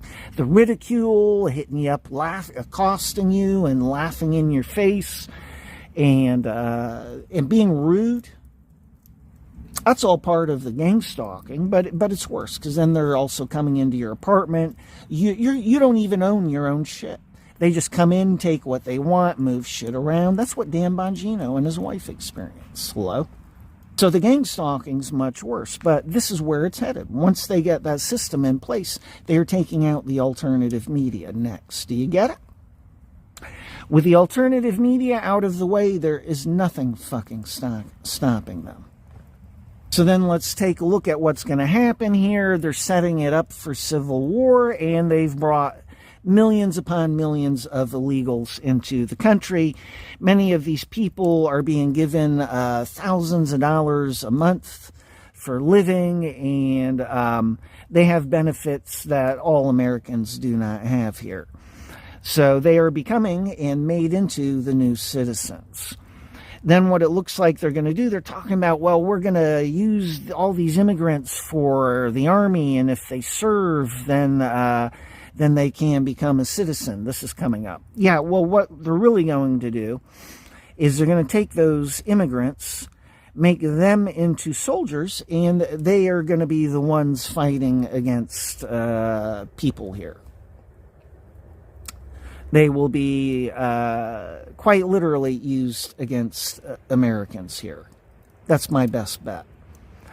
To top it off, I saw a video Alex had up, and it was the Syrians, a group, David and Bill. And these guys are military, and they're special forces. I'd bet money on it. You know, I've known people from SEALs. My father himself was goddamn 82nd Airborne and Special Forces Green Beret.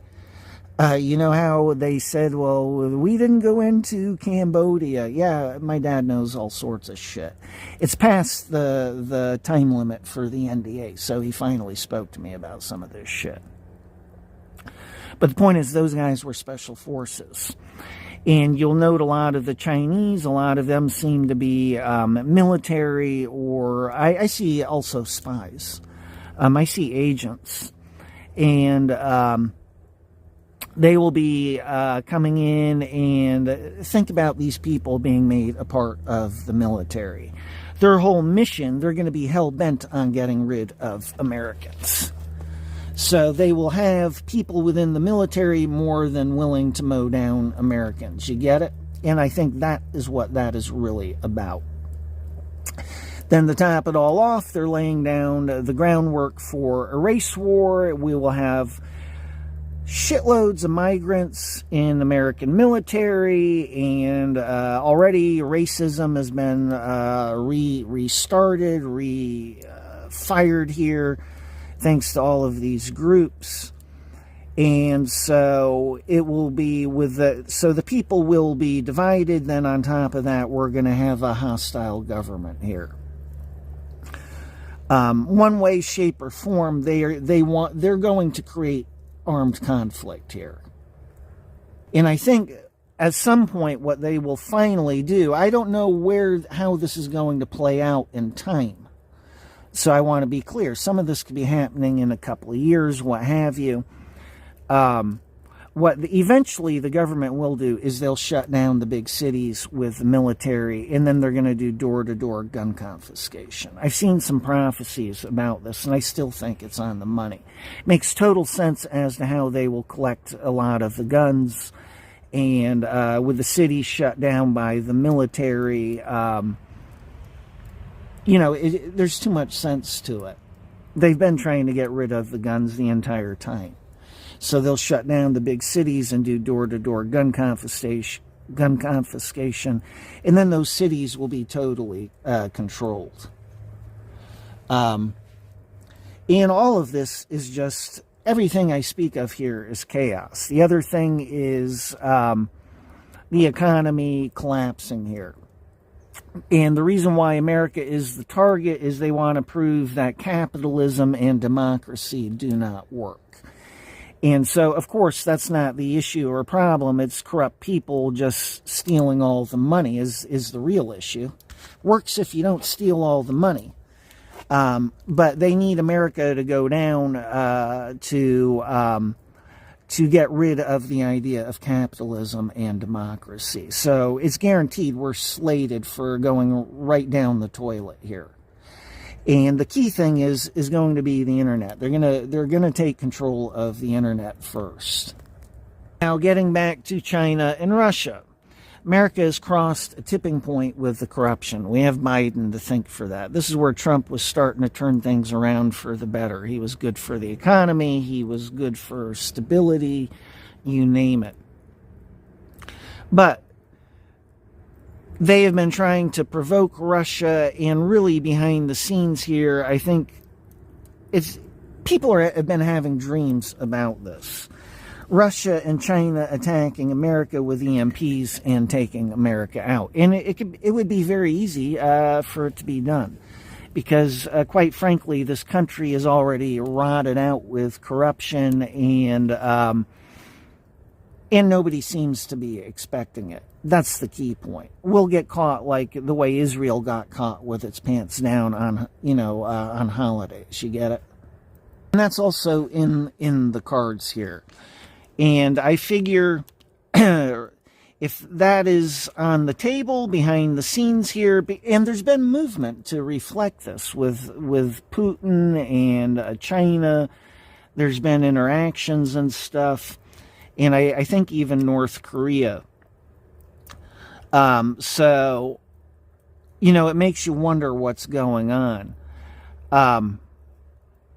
But I think they will wait to see how the election turns out. They will wait for America to crumble on its own here, anyhow. And then it depends on what happens with the American government. Depends on who's in charge, but they plan on stealing the next election. But to be clear, with the people who are running the show here in this country, they are viewed as a threat to Russia, as well they should be. This has been going on a long time. I was living in Germany, and then the Americans are pushing for nukes in Poland. I was like, what the fuck? You can't do that. We had a big problem with it when they tried putting their own in Cuba. You can't set a double standard. So this has been going on a long fucking time. But the point is, once it's absolute that America is fallen and rotten and these people are hostile towards Russia, the next thing that's going to happen is Russia and China are going to take out America. So I figure they'll wait for the election, see what happens, but it's as far as the cards go, and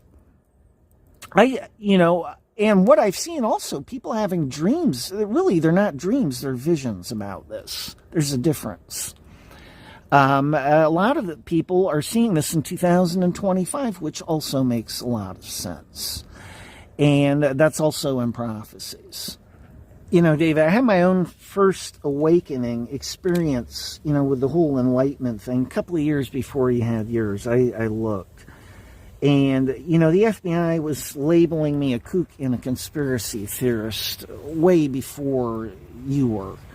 And, the whole thing with me has always been prophecies. And, I was shadow banned before Alex or you also. Hello? This is the point. My life and what has been happening to me is going to be happening to everybody now. You get it? They're coming out of the closet with it. It's breaking the surface. But the point is, I've always used prophecies. I understand which ones to be looking for. And, as the FBI is seen, I see things on a very minute, deeper, smaller level than what they're used to understanding. And it has to do with my enlightenment experiences. I'm the person I've been speaking about in videos, and you can tell the difference between when I get to be normal and my being affected. Can you or can you not? Look at my videos in Phoenix. Hello? So, point is, I've always used prophecies. I know which ones to be looking out for, and I have those red flagged. And then I start to see those also happening. You get it? So I'm looking from the point of view of prophecies, and then also what I know, and the tactics, and the pieces being moved around, and how they do their business, and I see it. But the prophecies are kind of like it's like my final thing to check off on the list of things here. It's my final measurement. So when I see everything lining up this way, and then I'm also looking at prophecies, which I've been expecting to happen here, and I see that those are happening, I see it here and now, then I know that this is all in place. You get it? It's actually what my next book is going to be about, but if they're going to shut down the internet, then I'll just, my entire goal and intent was always comedy, romance, and screenplays and spiritual books to make no waves with the elite. I've seen this coming going all the way back to 2002. That picture of the farmhouse, the barn up on the wall behind me in Phoenix, that is quite literally similar to this mental snapshot these agents see, which goes all the way back to 2002. Me, my family, house, and land, and living away from civilization. And the game plan was always to be low profile, off-grid, and that way when all the shit kicks off, me and my family live comfortably while the rest of the world goes to hell. And now I've got to deal with the reality of this shit, so I've got to get this book out. So getting all the way back to the beginning here, I wrote about this, how I see alternative media is going to be shut down. Many people are going to be put in gang stalking because the alternative media are high-profile targets. You are the next Julian Assanges. Do you understand? You probably want to think, well, that just must be you're living in this Disneyland of stalking and technology, and you're just reading into it. The fuck I am. It's breaking the surface. You understand how that one goes, David. Then, quite literally, several days later, after I'd written this, I see Whitney Webb speaking about the same shit. She just hasn't looked at it from this side of things, but this is where I've seen it going the entire time. That's why I finally bring it up in this book. That really, this is my last shot at this, and the alternative media's got to wake up and interview me, and I got to be able to speak about this, or else there's not going to be an alternative media. Everybody's got to be on top of this one. Hello? That's why I say it's an IQ test for the alternative media here and everybody I send this off to. This is not a system put into place for the few like me. It's happening to hundreds of thousands of people. Hello? It's the greatest conspiracy on earth. It's been hidden from the public because it targets the public and because they plan on quite literally institutionalizing this and making it commonplace. It's going to be mob rule. That is what stalking is. Look at what they've been doing with the public here. Oh, they don't punish people for acting like savages and burning buildings down and attacking people. It's mob rule. You get it? They want to rule people by their emotions. Furthermore, it is the elite here putting out the talking points, and they're just hopping all over it. Man, the alternative media is not only not going to exist, but very many are going to be in my fucking shoes. You got it? It's not me reading into shit. I've been expecting this. It is finally here. So my next book was going to be on the prophecies, and with, footnoting, by the way, so people can look it up themselves. But the point is, first book where I do that. But the point is, I was going to be doing this prophecy book and then explaining how how you can see the prophecies here and now. There's two people going by. A couple of idiots. This guy's just staring at me the whole way, stalking. You get it? This will be you all. They got called out because I'm doing the video. So they want to get themselves in. This will be your future. And I'm here at my parents', When they do this shit, usually it's nonstop. But I could care less about most of it. I've been in this so long, I get the psychology behind it. I get people like this guy is an idiot. You can tell, you can read people's energy. That's the point. A lot of people enjoy doing this. You get it? That is the point. They won't give a fuck about people from alternative media. They're going to love hating. And really, it's Satanism in one sense. They are being groomed. You get it? They are being groomed with hatred. And they will be ruled. It will be mob rule. And, hate-based. It's going to be one big happy satanic society, and most of them won't even know it. They won't recognize themselves. That's the point. That's how these people are. And the economy is going to crash here at some point. It's guaranteed. That was always the game plan. That is what I have always written about from book one. America has to go down because it is the standard bearer. That's why Germany is also targeted the same way. Germany is the strongest country in Europe. So they are also now being targeted for their own reverse engineering here and their own destruction. Again, this is the same reason why. And these are all of the pieces on the board and what will be happening. So getting back to Russia and China, what do you think they will do? China's just openly hostile towards America anyhow. But they're going to hop on board with Russia. If Russia wants to take out America for its own protection here, do you or do you not think they will do it? If they see they've got just these unstable leaders who are all about targeting Russia and breaking Russia, what do you think the Russians are going to do? They're going to do something. And they will just do a first strike. And people across the world are having dreams about this because it's there on the next level already. The only thing that happens next is it goes from this level into 3D reality. So I think they'll wait for the election, and because this is how Putin does his shit, he does it based on divine law. He'll want to make sure that, he's got no choice but to do it. He will let America destroy itself. It'll be weaker, and, none of that is his problem. But if the next leadership is just as bad, then they will make a strike. So all the way around, I've got to be out of the country. And once I get out, I'm living low-key. It'll be comedy romance books. I'll have no problem selling those and screenplays. Movie screenplays. That's where the big money is at. And it's what I would love to do, is see one of my comedy romances be turned into a film.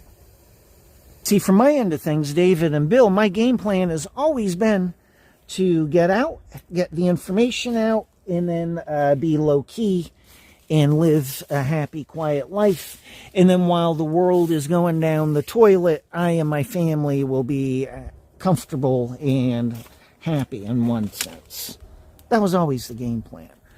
And now I've got to squeeze this book out, which puts all sorts of attention on me, and this is all going to be happening, but I've got no choice. So I'm not living in fear. I'm not living in guilt. I've spoken the truth to Jurgen and German agencies here, so I think they get why I am leaving. Jurgen most certainly does.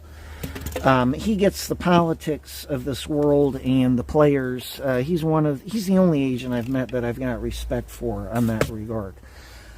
He gets how a lot of this shit works, David. So that's not a point or issue, because strangely enough, the CIA will still be in my life no matter what country I pick, and they will see that I live up to my word. I will not be making waves with agents and agencies. I got to get this book out, interviews done, make money, get out of the country, and then I'll be working on other books. If it doesn't all just shut down right away and the world doesn't just all instantly go to hell and I can do my prophecy book, then I will. But if I see it's the wrong climate and atmosphere for it, then I won't do it. That's the point. This book is literally about my getting out of the country, and this will get my other books out as well. So I expect to make some money here. Because really, it'll be like 4 books instantly coming out. Yes, my third book needs to be cleaned up. It's not my fault. It has to do with agents and technology. But I can always do that down the road, and the point is the information within it is still goddamn good, isn't it? So, yes, it's, that book was not written the way I would have written it. Needs an edit job, but people can still buy it.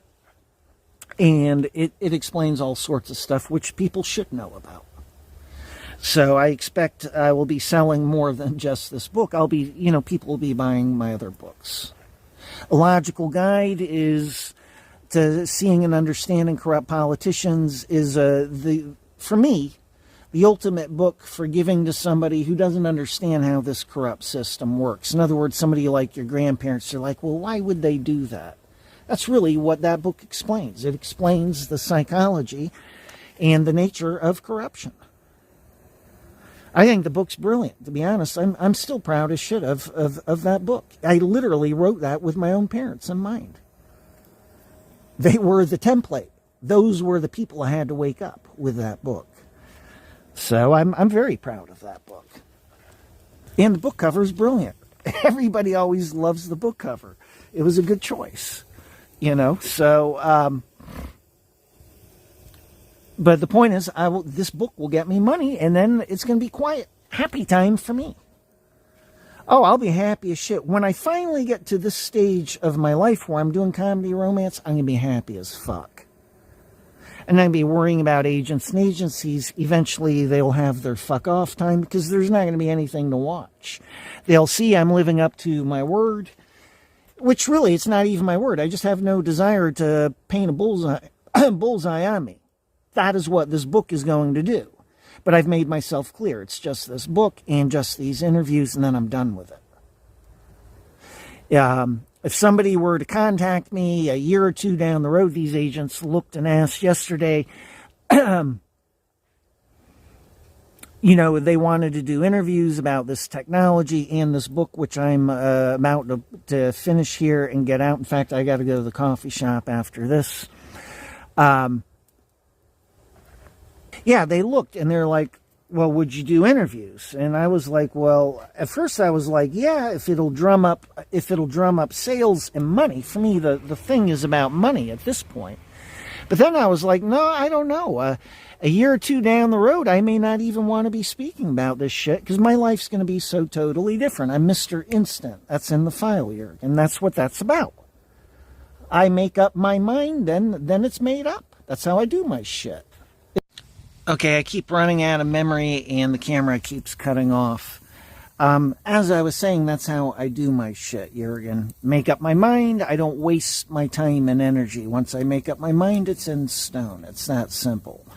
I've never been a threat to agencies the entire time. This goes all the way back to 2002. You do not understand. Somehow my dramatically changing got labeled as somehow a threat to agencies. It was never a threat to agencies. My looking forward to going free got labeled as trying to manipulate. That's also an enormous lie. That is what Monica recognized, witnessed, and saw, and lived and breathed with me. She saw I had changed, and she knew I could go free because she saw I was different. That's where I was. I realized I could go free because I had changed. That's where I've been there's none of this. That's the point. I'm constantly speaking about shit in your heads which doesn't even exist. I can't stand any of you. So this idea I'm going to be a threat down the road is total bullshit. Now I want to get back to some points here. The reason why they're going to use foreigners who have gotten in here and say, well, you can be a citizen if you work for the military. Everybody going all the way back to the early 2000s. What was it? Oh, NATO will be moving in. They'll be called in, an excuse invented. They'll be coming in and intervening in America.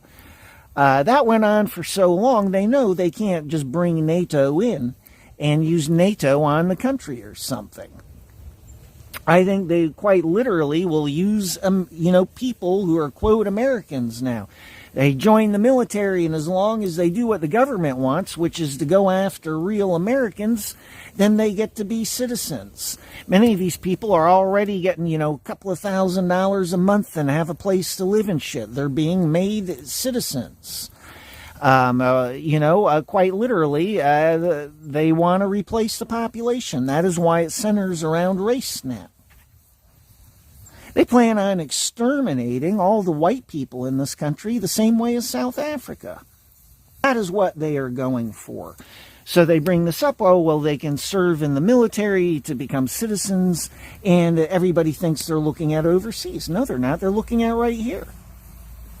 Oh, then it'll be Americans fighting Americans instead of Americans fighting NATO. You get it? So if you see the math here and do the math, does it or does it not look like I am correct about this? Jurgen, so here I am eating, and they just hit me up. They're looking at this guy who lived next door to Jeff out in Greensboro. And I used to just rip into this guy with Jeff and make fun of this guy. FBI thought I didn't like him. No, it was just all in good fun. It was harmless because he had no idea. So I thought. I say so I thought. And this is what the FBI is checking.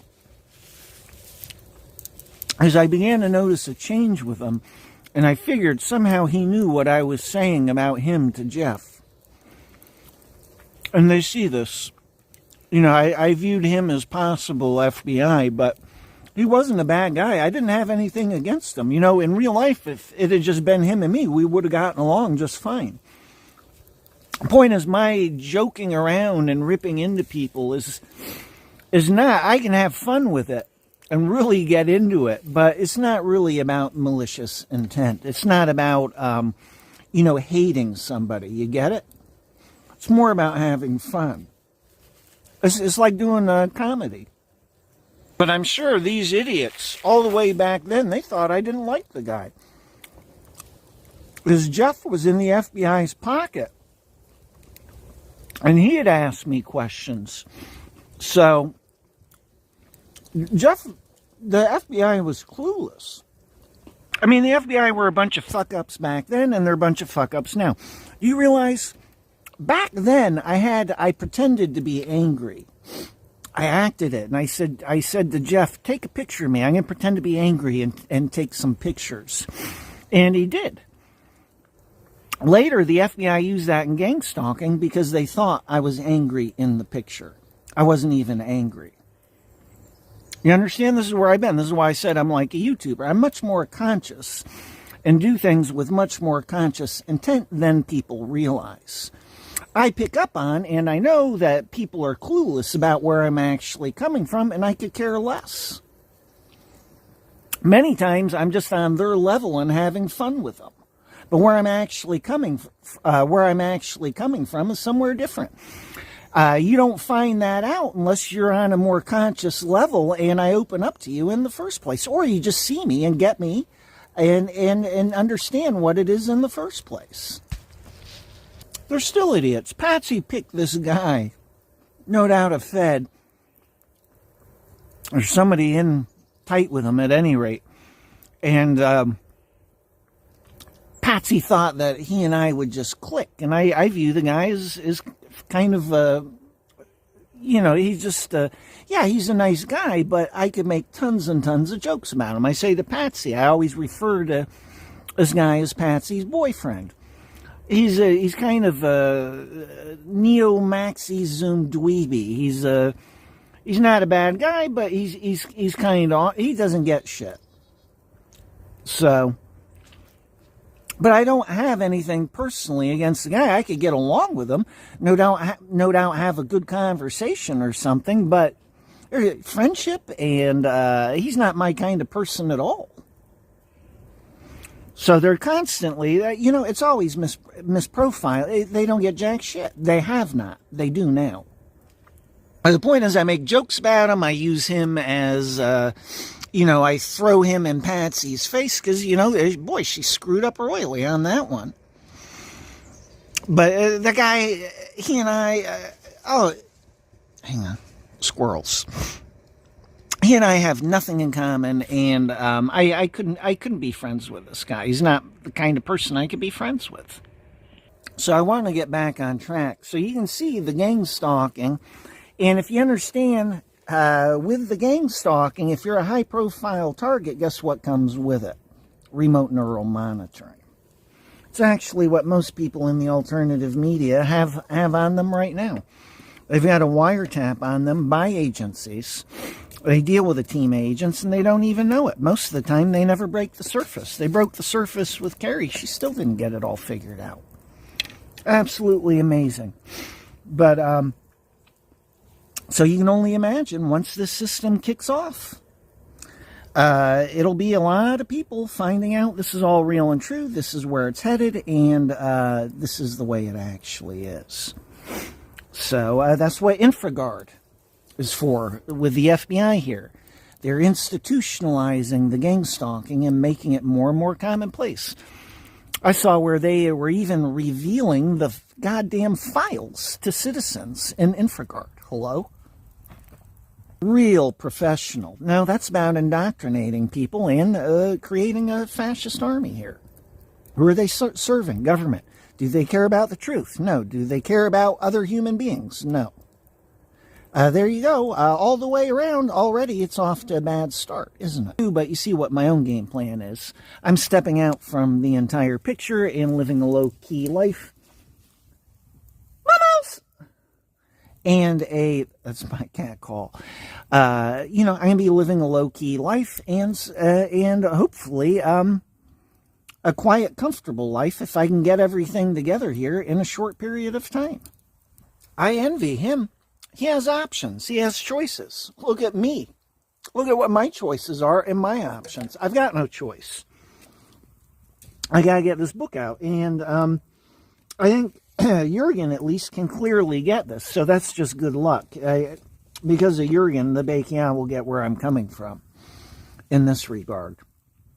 I got no choice. Everything's about to go to hell here in America. And, really, this is about survival for me. So I've got to get this book out. It'll get all my other books out, and I'll be getting out of the country. Alex should go to El Salvador. He can decide what he wants to do with his life here. But from my end of things, if I get this book out, and therefore all my other books out, I will have done my part. Then it's comedy, romance, stepping out from the entire world scene here and just living a quiet, comfortable life to the best of my ability, and getting my family out of Germany, everybody. And, that way everybody's safe and I can have peace of mind. So that's my game plan. All right, I'm going to end the video here. I'm running out of space, so that's it. Perception is everything. Opportunities are all around us. Riches and rewards beyond our wildest dreams. But we are blind and cannot see, so they do not exist. The only reality we can possibly inhabit is the reality that we create ourselves. We wish to change the world around us. We must change the way that we look at it.